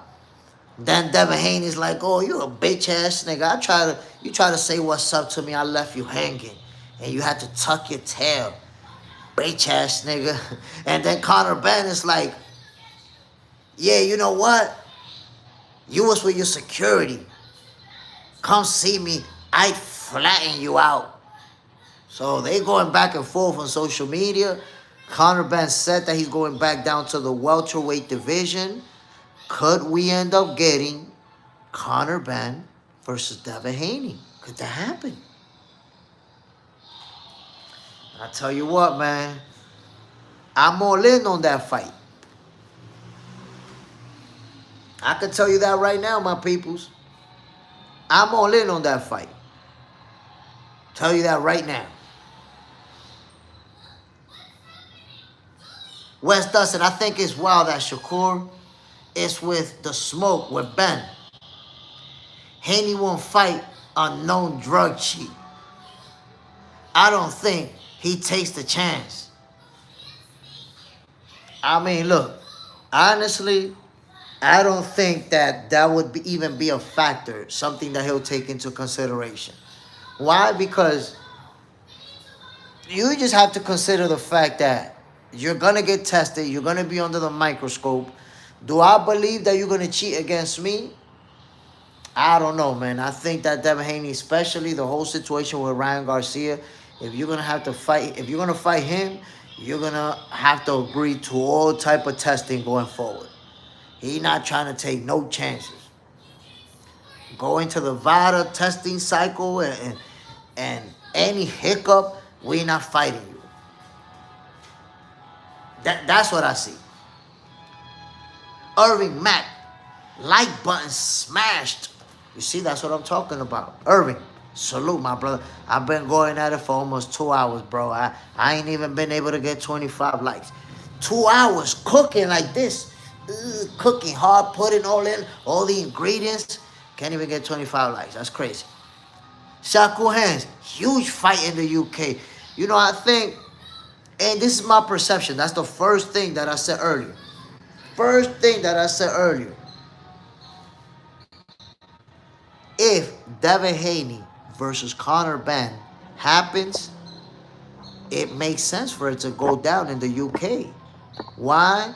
Because obviously, Conor Benn is huge over there. He's had a monster win versus Chris Eubank Jr. Him and Devin, they sell out. Whatever stadium they fight in, they're going to sell out. And it'd be crazy over there. So, yeah, for sure. But there's one thing that you have to consider, though. Devin Haney's the A side for that fight.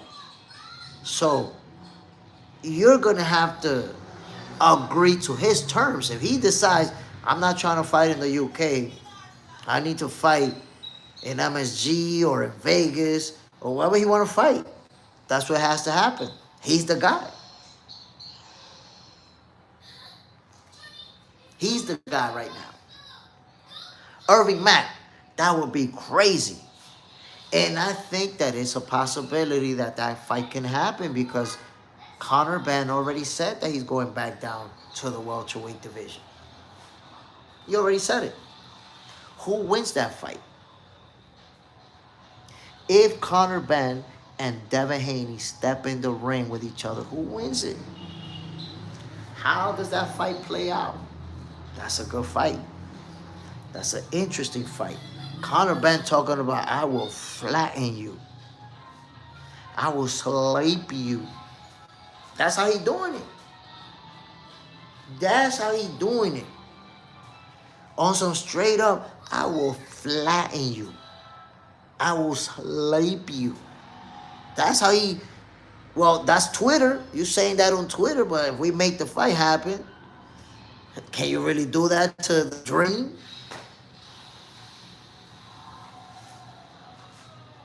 That's a good fight, man.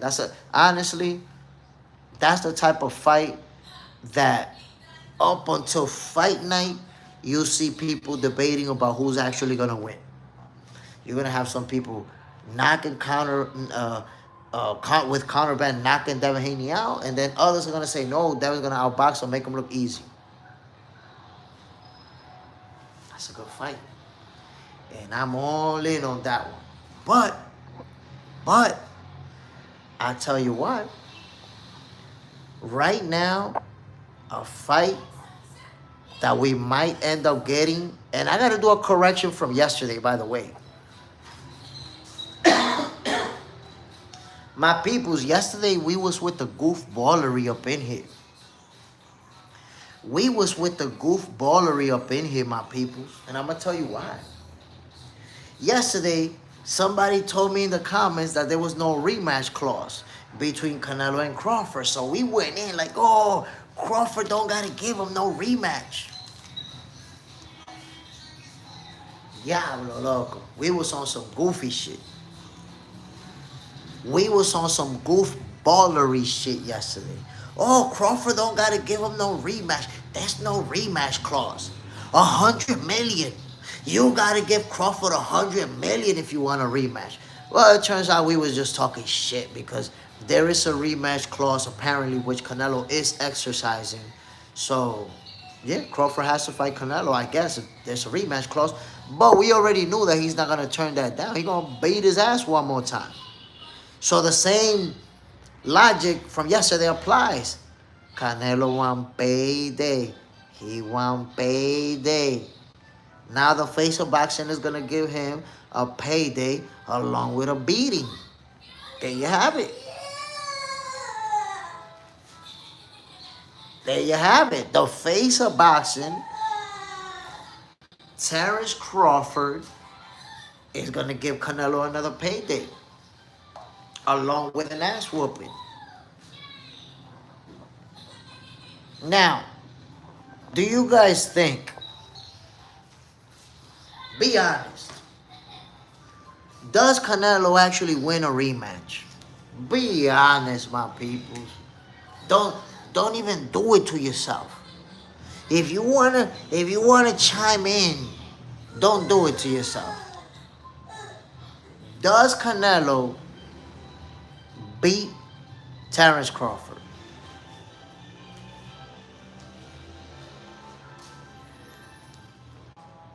Irving Mack, hell no. Shakur Hands, no sir. Okay, you see, we gotta be realistic. When you watch the type of ass whooping that Crawford gave Canelo, why would you even think? Why would you even try to think that Canelo has a chance? There's a couple of people I know, if Canelo get another trainer and if he starts working on some things, he's going to be able to do it. Wes Dustin, when was the last time we've seen Canelo do his ring walk first? That's going to be wild. Side, Canelo might get stopped. He might get brutalized. It's like I told you, Terence Crawford, there was times where he could have went after it. Could have gone after it. And, he was responsible. But I feel like this time around, he's already got Canelo figured out in a way that it's just gonna be a more sustained beating. That's why I see the possibility of a stoppage. I'm not saying that Crawford is just gonna land one big punch, boom, and get him out of there. But I feel like this time around, he'll be able to dish out a sustained beating. Oh, he's dishing out a beating, ladies and gentlemen. Look at this dude. So I think Bud is gonna dish out a sustained ass whooping, and that's why the stoppage could happen. Ryan, ¿estás haciendo un video, Ryan? Please. I expect Crawford to win the fight, man. That's it.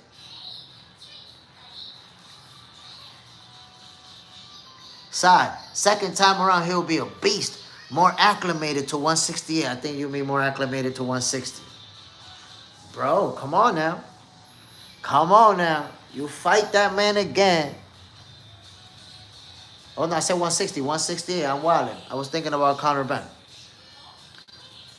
Adari, do you think we will see Terence Crawford versus Jaron Ennis? Nah.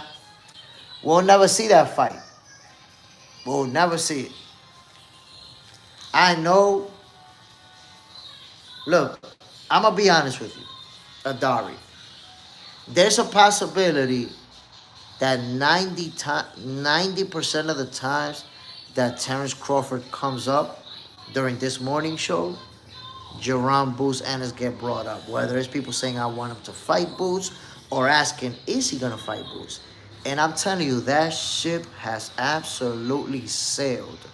One, let me point out, they offer the fight to Boots to fight on BOK Prime. Bozy is on record saying we turned that down because we're loyal to Steven Espinoza and Showtime. Cool. So that fight was offered. But now that Terence Crawford is a world champion, an undisputed champion at 168, and planning on taking over the 160 division And I say that based on him saying he has his eye on Johnny Beck. It doesn't make sense for him to fight Jerome Boots Ennis, who's at 154, just made his debut in that division, and doesn't hold the title. And Crawford has already been a champion at 154.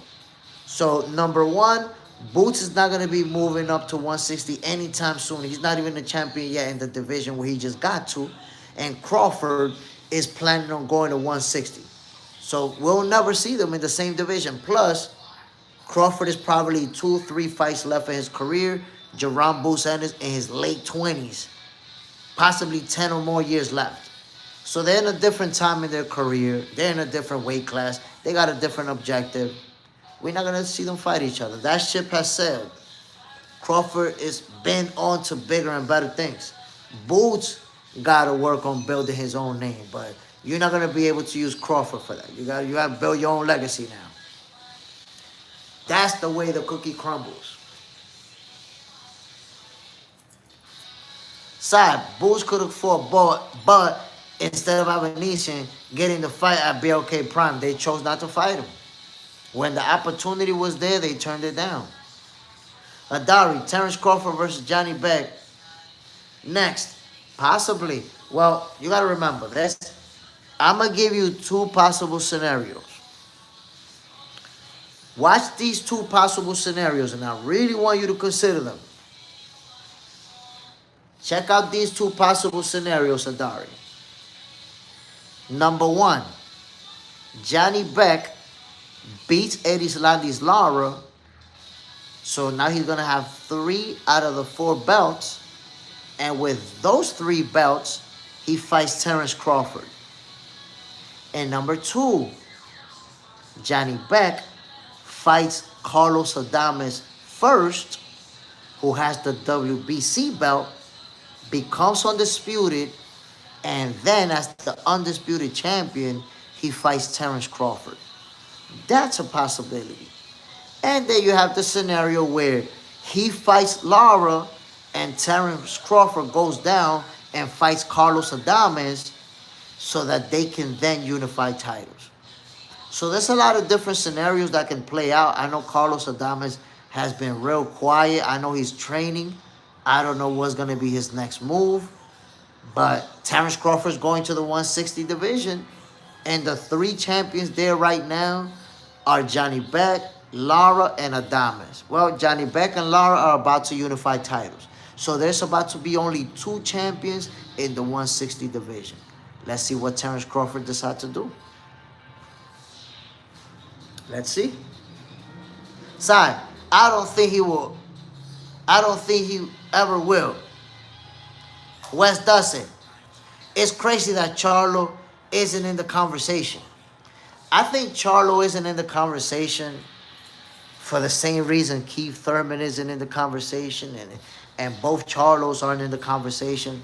All the inactivity, all the situations that they've gone through, but for Charlo to be in the conversation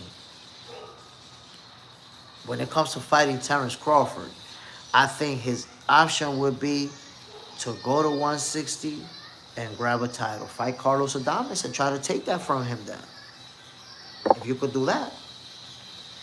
Even Boots, if Boots really want to fight Crawford, go to 160 and fight Carlos Adames. That's the thing. If you know that Bud's next objective is to take over at 160, well, move up and grab a belt. And now you're going to be in a position where you're going to have something that he wants. Dari, do you think we will see David Benavidez versus Jai Opetaia? I think at some point it could happen. I think it could end up happening. Wes doesn't. Charlo should have grabbed the belt. A lot of inactivity, man. Too much inactivity. Side, Boots versus Adames would be crazy. Exactly. They want to fight but don't want to earn it. But that's the point. Boots versus Adames will be an explosive fight. It will be one of those where they're going to be landing bombs on each other. And Adames will be the type of opponent that could give Boots his first adversity, like Abdullah Mason just saw. Because Adames is not going to go away. You're not going to knock him out. You're not just going to boom, boom, boom. No, nope. You don't have to beat him, and you have to beat him for 12 rounds. And he's gonna be landing big bombs on you throughout those 12 rounds. You're gonna have to bite down.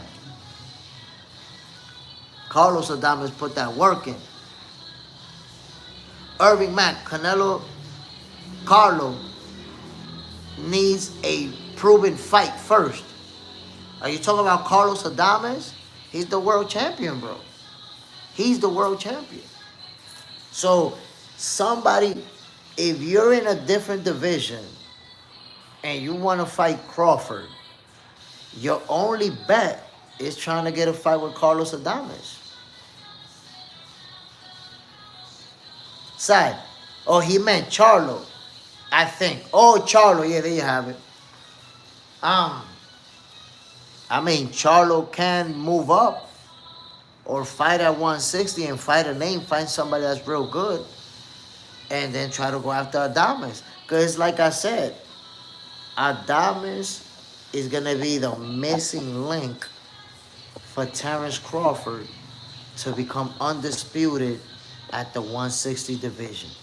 Unless Johnny Beck beats Lara and then beats Adames, and he's the sole champion, the undisputed champion at 160. Then Crawford only has to go down and fight Johnny Beck. Side, Charlo needs to get a tune-up. I agree. I don't think he can right away go after one of the big guns after the inactivity he has experienced. But I have to say, man, listen. This is the type of fight, like, I would love to see Jermell Charlo and Terence Crawford, y'all. I'm keeping it 100. Keeping it 100. And you know why I would love to see Terence Crawford and Jermell Charlo? Because y'all remember, there's history between them two. They're going back and forth on social media. Terence Crawford, after he pummeled Errol Spence, climbing on the rope, pointing at Charlo. You next. So there's been that friction between them two that says, okay, they don't like each other. They fight. They're going to fight. So I'd love to see it, but is it going to happen? Well, you know, Jermell Charlo's going to have to earn that fight if he want to get in the ring with the new face of boxing. That's just the way it is. If you can go to 160, grab yourself a belt, you might be in a position to get that fight. Side, that will be an explosive fight. Charlo will come out guns blazing. But without him down, though, Bud will put him down. Listen, Charlo, both Charlos. I got a lot of respect for both Charlos. And I think they're underappreciated. Because that's boxing. Especially if you're black. Oh, if you're black and you're a world champion, the moment you have a little trip up, either in your personal life or in the ring, they're going to kick the shit out of you while you're down. Look at Devin Haney, bro. Devin Haney had that one fight with Ryan Garcia. He's done. He's scared. He's not the same. He's coached. That's just boxing for you. But the Charlo brothers are championship caliber fighters. Mel Charlo didn't even lose his 154 titles in the ring. He ain't even get beat by nobody in that division. So you gotta have respect for fighters like that, man. These are world champions, literally. Wes Dustin, Charlo said he would be honored to share the ring. 2 years ago, he said Bud needs to shut up and take what he get. You see what I'm saying? Crawford is something else. I remember 2 years ago when he was like, he needs to go fight Errol. He can't hang with the big boys over here. We the big boys. We don't got time for you, little dude. And he moved up to 168 and beat the guy that put the beats on you. Now you see Mel talking about, it would be an honor to share the ring with him. He did what I couldn't do. But like I said, man, shout out to both Charlo brothers. They world champions. And people acting like, oh, no. Nah. Some of the best fighters out there. Irvin J. Smith, you're right. Once again, appreciate it, my G. No doubt. And listen, my peoples, My peoples, to those of you tuning in, don't forget to subscribe to Box Center 2.0. Remember, Goofiest of the Oofiest is going to kick off on Monday, live. And if you didn't know, there's going to be a hotline. You guys are going to be able to call in, whether you want to trash talk, whether you want to give your opinion, you want to praise a fighter. I know some people are going to call just to argue with me. But, yo, don't miss the first episode on Monday, Goofiest of the Oofiest. And if you're already a subscriber to the channel, if you've been supporting me, I've been sharing, and I'm going to keep sharing my Instagram, because you guys, before I share the phone number with the audience, you guys will be the first one to have the opportunity to call in. So look, that's my IG right there, right? Before I put the phone number on screen so that people can call in, you guys will get the phone number via DM. So hit me up on DM, because I want to make sure that the first people to call in are the people that are subscribed to the channel, are the people that have been supporting Jay Smith, that have been supporting Box Center. Okay, so I'll take 10 calls from the subscribers first, and then I'll share the phone number so that anybody can just call in. But I want to make sure you guys have that first opportunity. Irving Mack, the Charlos are very special fighters. 100% accurate. 100% accurate. That's a reason why two twin brothers became world champions simultaneously. There's a reason for that. Wes does it. If the Charlos were active, they would be Hall of Famers already. And remember, one of the Charlos already became undisputed, right? So he's already going to be close to that Hall of Fame conversation. He could be a couple of big wins away. And he could still get those wins. Adari, Alexander Usyk versus Agi Caballero. Usyk wins that fight. Nobody beats Alexander Usyk. My peoples, Alexander Usyk, Terrence Buck Crawford, Naoya Inoue, Shakur Stevenson. Nobody beating him. Nobody beating him. Side, if Errol was active, he'd be a Hall of Famer too. And he's close. He's already close because he's a 3-belt unified champion. You got Errol grabbing a title at 154, and he's probably in already. And you know what? Errol Spence had a pretty good run. He's close. He's very close. If he's not already a Hall of Famer, he's close. Wes doesn't. Put Bam Rodriguez on that unbeatable list too. Well, yeah, we got to put Bam in there. Bam goes on that. The thing is that Bam and Naoya Inoue might end up meeting each other. Now, if they was to meet now, like if Bam jumped up right now, I got Inoue winning that fight. But Bam is super young, and Inoue is already 31, 32. If they fight in 4 years, Bam got him. Bam got him. Brutally. But I think right now, in his career, Inoue is already at the peak, early 30s. Bam is almost his own peak, but not quite there. So I think Inoue gets. I think if there was, if Bam was to have a fight now, I think Inoue gets him. If it's now, a couple years down the line, Bam potentially sleeps him brutally. But my peoples, again, don't forget to subscribe to Box Center 2.0, because Goofiest of the Oofiest, the podcast, is going to kick off on Monday.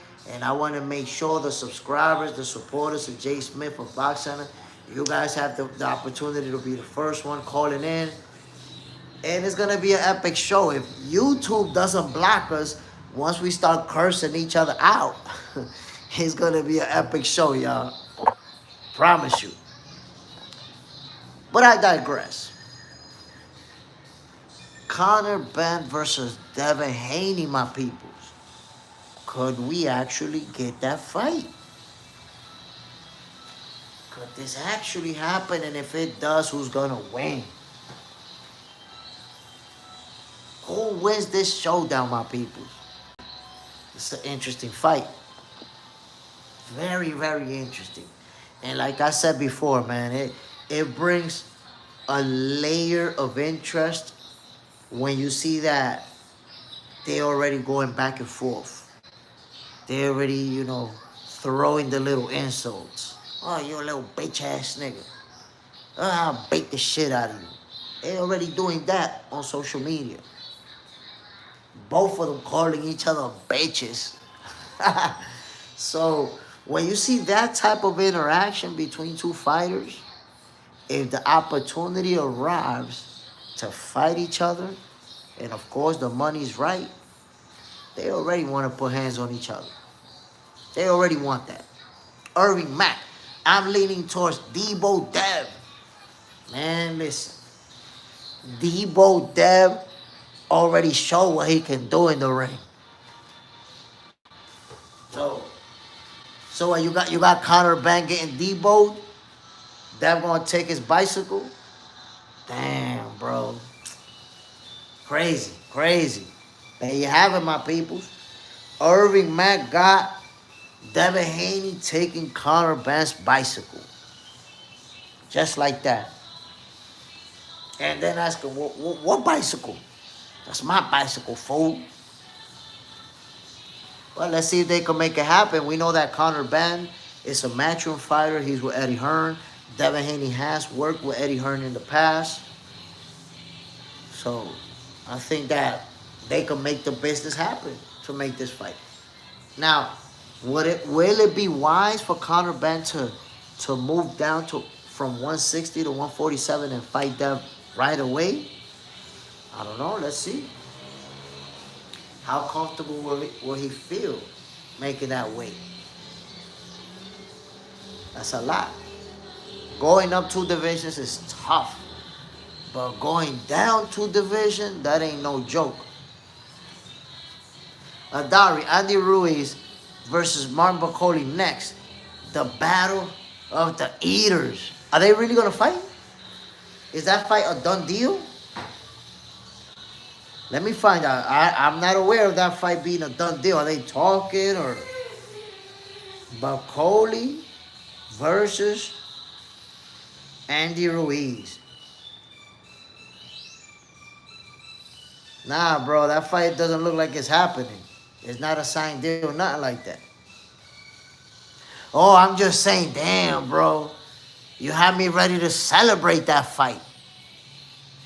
Look, man, Andy Ruiz is one of my favorite heavyweights, and it sucks that he's dealing with this inactivity. I hate to see it. I hate it, bro. Because, let me tell you something. Andy Ruiz is one of my favorite heavyweights because all of his fights are fun to watch. All of his fights, you're going to get the most bang for your bucks. I hate the fact that he's dealing with inactivity. I hate the fact that he's been inactive for these last few years because he's one of the most talented heavyweights out there. So hopefully he's back in the ring soon. Hopefully in 2026 we see him more than once. Because Andy Ruiz is one of those guys that is going to get explosive in there. The Hydro Grind. Let's get to this early dose of boxing for breakfast. Coño, loco, llegaste tarde, bien. Estas dos, ya nosotros tenemos la barriga llena casi. Irving Mack, facts. Weight drain Israel. Look, I'm going to tell you guys like this. Fighters moving up in weight can also struggle when it comes to moving back down. And we saw that with Roy Jones Jr., who actually spoke about it. He spoke about, how he felt after he moved up for John Ruiz at the heavyweight division and then moved back down. He spoke about that, the effect that had on his body. The hydro grind, el bendito cambio de hora. Now, yo, but because of the bendito cambio de hora, I started it a little bit later. Well, I didn't start later today, but it's 7:30 in the morning. At what time you be waking up, bro? It's mad late. At this time, you should have had breakfast, took a shower, and been on your way to work. Make your prediction, the hydro grind. Who you got? Who you got? Devin Haney, Conor Benn. If they fight, this fight actually happens, who you think wins it? Let it be known early on. And I know already whoever you say is going to win is going to lose. Because you've been on a losing streak, bro, that when you say somebody going to win, they cooked. You cooked them. So go ahead, the hydro grind. Tell me who's going to win this fight according to you. My people, just look at what the hydro grind is going to say. What he say he's going to win is getting cooked. Go ahead, the hydro grind. Who's going to win according to you if Conor Benn and Devin Haney fight each other? The hydro grind. Devin destroys Ben. Damn, Devin is going to get knocked out. Jinxed him. Damn. Diablo, loco. Irving Mack, oh shit. Nah. Devin is going to win that fight. Devin is going to win that fight. You got this one, the hydro grind. Accurate prediction, ladies and gentlemen. The hydro grindstadamas in the building. But look, I hope that they can make this happen. Conor Benn, we already know, is going back down to the welterweight division. Plus, think about it. Conor Benn is coming off of a huge upset win. Devin Haney is coming off of a huge upset win. The hydro grind said Chris Eubank Jr. was going to knock Conor Benn out. The hydro grind, what round you said Chris Eubank Jr. was going to knock him out? A lot of people said Chris Eubank Jr. was going to knock Conor Benn out. Just like the hydro grind. What round you say Brian Norman Jr. was going to knock Devin Haney out? I forgot. Was it like the 6th? The hydro grind had all the winners getting knocked out lately. Coño, loco. But I do agree that Devin Haney is going to win this fight if it happens. The hydro grind, no, bro. Last fight, I've been good. Yeah. I got you. Look, man, I'm hoping that we get that type of fight from Devin Haney next. He got a monster win against Brian Norman Jr., but whoa, Conor Benn and Devin the Dream Haney, both of them coming off of an upset, probably in the UK. I mean, it could happen in Vegas too. It could happen in Texas. It could happen in New York. But I think because of what Conor Benn just pulled off now and the fans in the UK and all of that stuff, I think the fight makes perfect sense. Devin Haney, Conor Benn in the UK, and let the best man win. I hope we get that fight, my peoples. Be real with y'all. I'm going to be real with y'all. Daniel Negron, when John Ruiz won the first Hispanic heavyweight championship, he ran with my Hispanic. He ran with my high school band that year. Crazy memories. That's fire, bro. That is fire. John the Quiet Man Ruiz.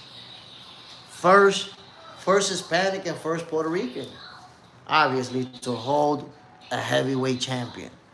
And he didn't hold it for too long. He didn't hold it for that long, but he became a world champion. He climbed all the way to the top. He took a nasty loss to David Tua, man. That's one of the most brutal knockouts we ever seen. Like, put his head on a swivel and everything, but John Ruiz, man, salute to John Ruiz. Accomplished, made it all the way to the top. And that's the thing. When you get into the history books, as the first to do anything, nobody could ever take that away from him. There's been a lot of Hispanic boxers. Man, there's been some heavyweights. None of them have been able to accomplish it until John Ruiz did it. Gotta give him his credit. For sure. But my people, tell me what you think about... Listen to this. Let me go back to that real quick. There's a possibility that we get a rematch with Terrence Crawford and Canelo Alvarez. And the Hydro Grind, you probably was here yesterday when we was talking about there's no rematch clause. So Crawford fight him if he wants to. Give him $100 million if you want to fight him. Well, there is a rematch clause. There's a rematch clause, and Crawford is going to have to fight him. Of course, he's going to get a bag. Canelo's going to get a bag. And, of course, he would have took the rematch anyways. You already beat his ass the first time around. You're just going to beat him up worse. To the people out there who have hope that Canelo's going to be better in the rematch and that he got a better chance of winning it, man, listen. I hate to be the bearer of bad news. Crawford's going to beat him up. Beat him up. Melcar X, shout out to you and the chat, OG. I got the membership out of nowhere. Salute, my brother. I appreciate it. I appreciate you and everyone who has, you know, decided to become a member of the Box Center family. Exclusive content is always dropping for you guys. And I'm also waiting to get to 50 exclusive members because I'm going to be doing lives that are going to be exclusive for the members. So I'm also going to get to that as well. But I appreciate you, Melcar X. And shout out to my brother JJ Zendejas, who got a membership for a whole year. Like, yo, who the hell thinks I'm going to be around for a whole year? JJ Zendejas believe in me. He's like, yeah, you're going to be around. You're going to be killing it a year down the line. I need to see what you're going to be doing. So salute to my brother JJ Zendejas. The Hydro Grind. This would be a bad decision by Canelo. Look, man, I don't know why Canelo decided to fight this rematch. I don't think it's a good idea to get this rematch. But because he got a lot of money. He got a shitload of money. So it's not like you need it. I understand if he's broke and he's like, yo, I need a rematch. But Canelo got mad money. Why are you going to get a rematch? Like, this rematch is going to put the nail in the coffin. Because all those people that are out there saying, no, he could win in the rematch, and it's just that the first fight, and he could get another coach and another... In the rematch, get his ass beat worse.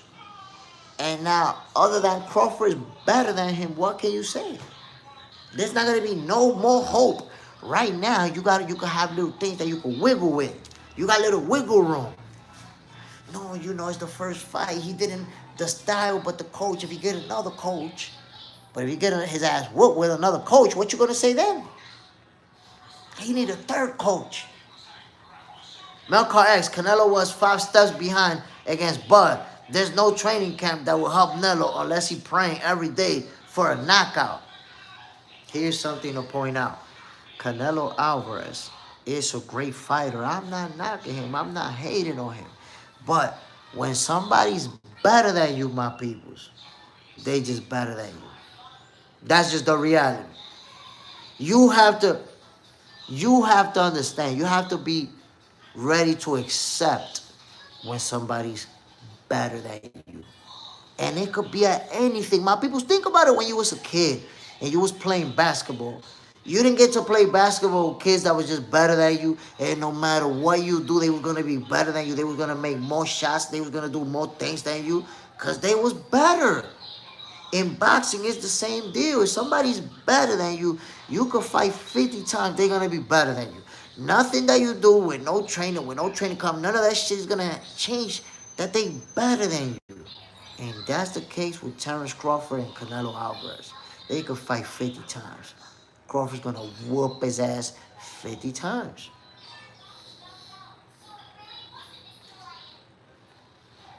Just like EJ in the rematch, man. If they would have did that rematch, Crawford's gonna pummel him. Corey B. Great boxers believe they can beat anybody. Yeah, but once you get your ass beat, it's hard to believe that, bro. Like, once you get dominated, like, I'm gonna put it to you like this, because boxers, they human beings too.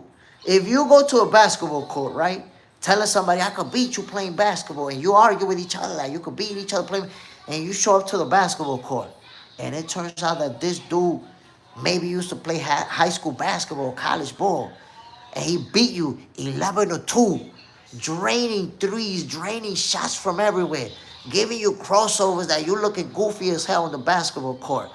You think after that game you're gonna have confidence that you can beat that dude?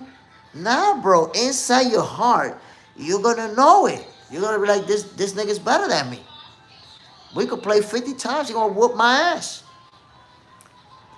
Daniel Negron. Why some boxing rematches are not as good as the first one? Sometimes it happens. I mean, look, sometimes the rematch is as good or even better. That happens too.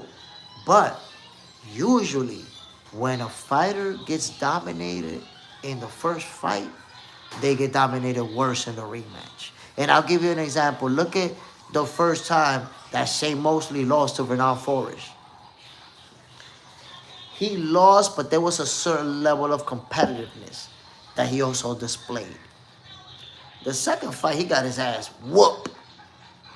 And that really hurt my feelings, because I felt like, you know what, Mosley lost because Bernard Forrest was probably caught him off guard. He was not expecting it. He gonna be ready for this rematch. He gonna kill him. And then Bernard Forrest got the audacity to show up and give him a worse beating in the rematch. So it happens. But look at Eric Morales and Marco Antonio Barrera. They fought each other how many times? Was it 3 or 4 times? And all of the fights was explosive. But with Terence Crawford and Canelo Alvarez, my peoples, who really believe that Canelo's going to go in there and beat the face of boxing after what we just watched? You listen, if you believe that, you only believe it because that's what you want to believe.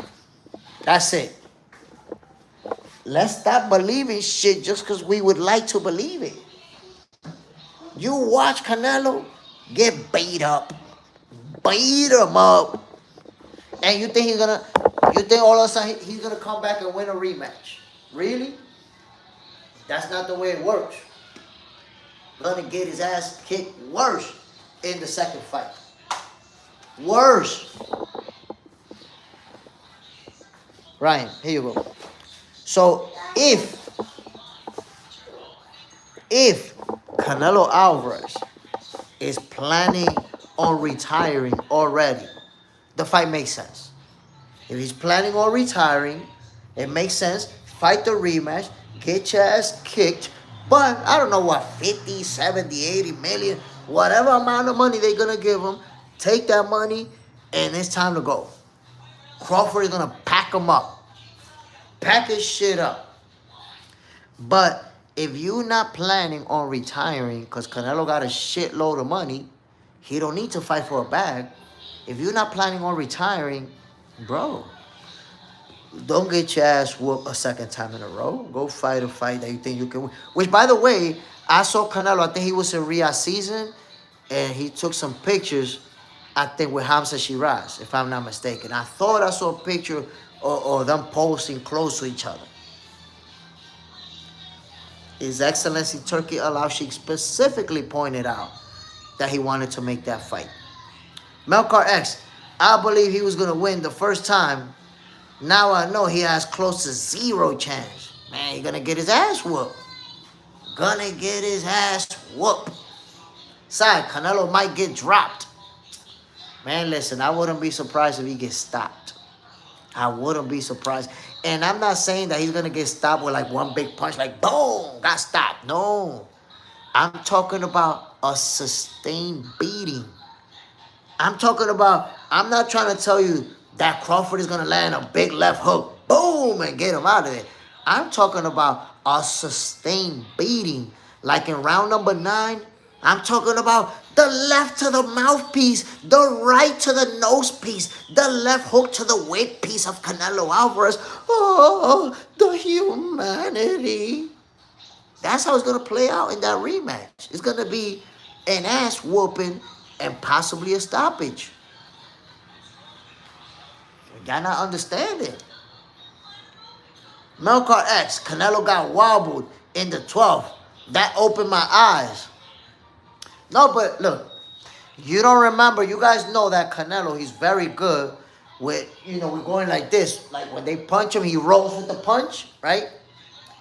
And there was that time that Crawford made a miss and Canelo tried that slick shit on the way he punch you and then go like that, right? Well, this time, when he tried to back away to get away from that shot, boom! Remember, he looked back at Crawford like, that's the moment he knew he fucked up. Right there. When he turned around and looked at Crawford like that, he like, oh boy, it's going to be a long night tonight. So why would you take a rematch with a guy that you know is going to whoop your ass? That's why I said, payday. He want payday. Payday. That's how I decipher it. Because if you know what they're going to do to you, if you know they're going to do you in, well, now Crawford, the new face of boxing, is going to be giving Canelo a payday. Remember how Canelo say about other guys, oh, he want payday. I know he want payday. Well, he want payday. You want payday because you know damn well you can't beat no Crawford. I find it hard to believe. Like, that's why I made that example. If you in the basketball court and somebody beat you 11-1, doing all type of crossovers, doing all type of jump shots on you, you think you're going to feel confident that you could beat that person, bro, in another game of ball? You're going to be like, this nigga's going to cook me every time we play, man. I already know. The hydro grind, it's his pride talking. And the delusional idea that a new coach and no injury will help him this time. Well, number one, he didn't have no injury. And number two, ain't no coach going to make him become a different fighter. Nobody gonna make him become a different fighter. Melcar X, that's one of those fights you show students of the game to learn how to fight. It's a great example because you know how Canelo's always been. I'm gonna tell you something that you can teach kids from that fight. Canelo's a guy who his bread and butter, we all know, has always been that left hook to the body. He's going to slow you down, and eventually you're going to put them hands down. You're going to be hurting. You're going to try to block. You're going to get hit up top. That left hook to the body was almost non-existent to Terrence Crawford. He neutralized it. So one of the things that I would do with young fighters is sit them down. Let's watch this fight together. And explain to me after we finish watching this why Terrence Crawford did not eat all those left to the body like all other Canelo opponents do. Why Canelo was not able to do it like he normally does. So there's a lot of things to learn from that fight. Shot cool hands. I'll play an 11-8 rematch right away. And I'll play an 11-2 rematch. I mean, if you're really, look, if you're good, right? If you can play ball, you could play an 11-2 rematch and even win it. But you know shot cool hands when you outclassed too. Like there's a guy out there that'll give you an 11-2 that you don't want to rematch. That you could rematch, but you know that rematch might be 11-1, 11-0. There's somebody out there that's going to outclass you in a way, but then there's somebody out there who's going to beat you 11-2, but your shots just wasn't falling. And that's why. So the next game, your shots is dropping and you got them. But you know when you lost because your shots wasn't falling versus when you outclassed. That's a different feeling. Because I used to play basketball in junior high. You know, I hate to say it because, like, that shit ain't even no flex. But I used to play basketball in junior high school, and I could see the difference between the kids that was gonna go on to play in high school and possibly further, and us, the ones that now this is gonna be our run right here. This as far as we're gonna go. I could see the difference in talent, bro. So there's some guys that when they beat me, I know we could play 50 times, they're gonna beat me 50 times. Melcar X, honestly, I would rather see Bud at 160. Man, listen, Terrence Crawford at 160 is almost a sure thing. It's almost a sure thing because he already said he got his eye on Johnny Beck. But if Canelo wants the rematch, that fight is gonna have to happen first. Shaku Hands, you probably was good. The guys in NYC too flashy. I was on that shit. I was on that flashy shit. Yo, just imagine. I came up during the N1 era. When I say during the N1 era, the first N1... Look, I'm going to tell you something, Shaku Hands, that because you that young, you won't even know this. I'm going to give you a jewel that you don't know. When N1 came out, the street mixtape, the first one, the first volume of N1, at that time, CDs wasn't out. At that time, it was the VHS. The first N1 mixtape, which featured Skip Tumalu, a.k.a. Ray Froston, the only N1 player to make it to the NBA, that tape, you got it by buying the N1 shoes. You bought the N1 shoes, and it came out, and it came mixtape, the basketball hooping joint. So even in that one, you saw the New York players going, being the, and then that flashiness started catching up everywhere else. But in New York City, we was going crazy with the basketball. Side match will happen while Johnny Beck Lara winner and Adames fight for undisputed at 160. Then Buck can fight for 160 undisputed. It can play out that way. Let's see, because I know, man, that right now, Adames is preparing for something. He might be preparing for the Johnny Beck Lara winner. And then if he beat that person, he's getting a fight with Terrence Crawford. But I know that Carlos Adames is preparing for some. He's training for some. Shaku Hands, yeah, for sure. I know, Skip. The leaks. Good morning, Box Center. Hope everyone enjoy their Thanksgiving. Salute, my brother. Hell yeah. Bam. And reminding you guys,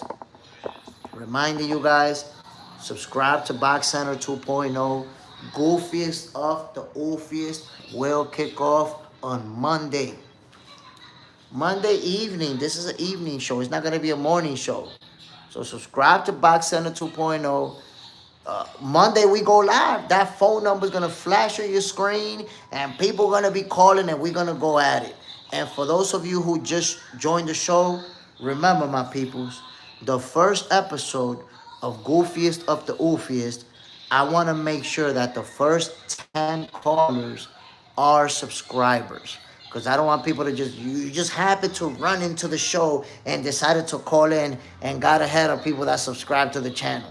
And maybe you don't even know shit about boxing. So I want to make sure, look, my peoples, that's my Instagram, okay? If you want to call in on Monday for the live show, hit me up on Instagram because for you guys, I'm going to send you the phone number that you're going to be able to call for the show before I flash it on the screen. So before everybody else sees it, I'm going to first share it. Those of you who hit me up on WhatsApp and say, yo, Jay, I want to call in Goofiest of the Oofiest. I'm going to call in on the first day. Hit me up on DM. I'm going to share the phone number with you, and we're going to get it popping. Once you guys have the opportunity to be the first ones to call in, then I'm going to flash the phone number across the screen, and anybody else can call. Subscribers, non-subscribers, whoever. The Hydro Grind, Adames versus Crawford in Omaha. I don't think it happens. I mean, it could. Actually, now that I think about it. But I heard Crawford got something going on in Omaha in March related to his new promotional company that he's starting, supposedly TBC Promotions and whatnot. But I don't know how accurate that is. My peoples, I want to give a shout out to everybody who tuned in to this morning's episode of Boxing for Breakfast and remind you guys that tomorrow I will go live early in the morning and I will be announcing the time that this show is gonna drop on Monday. So remember, hit me up via Instagram if you wanna be one of the first callers to this show. And I'm gonna see y'all tomorrow, my peoples. Once again, this was another episode of Boxing for Breakfast, where you get your healthy dosage of sweet science early in the morning, my peoples. I hope you guys enjoyed it. Salute to my brother, the Hydro Grind, the Leaks 24, Shaku Hands. Who else was in the building? Melcar X, and everybody else who tuned in, man. I really appreciate y'all. Really, really, Boxing for Breakfast. Oh, Urban Mac was in the building. Boxing for Breakfast would not be the same without you guys. Side, West does it. You guys always showing love, always showing support. Box fans, 1,000.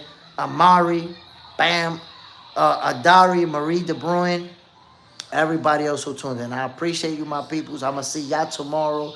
We're going to do it again. Boxing for Breakfast going to be on and popping. Make sure to check in. I'm going to drop the time that the show kicks off. And goofiest of the oofiest, the podcast is going to be epic, my peoples. It's going to be epic. Epic. Don't miss out on this show. Jay Smith, my peoples, I'm signing off. Salute. Bam. Hablamos, mi gente. We out of here.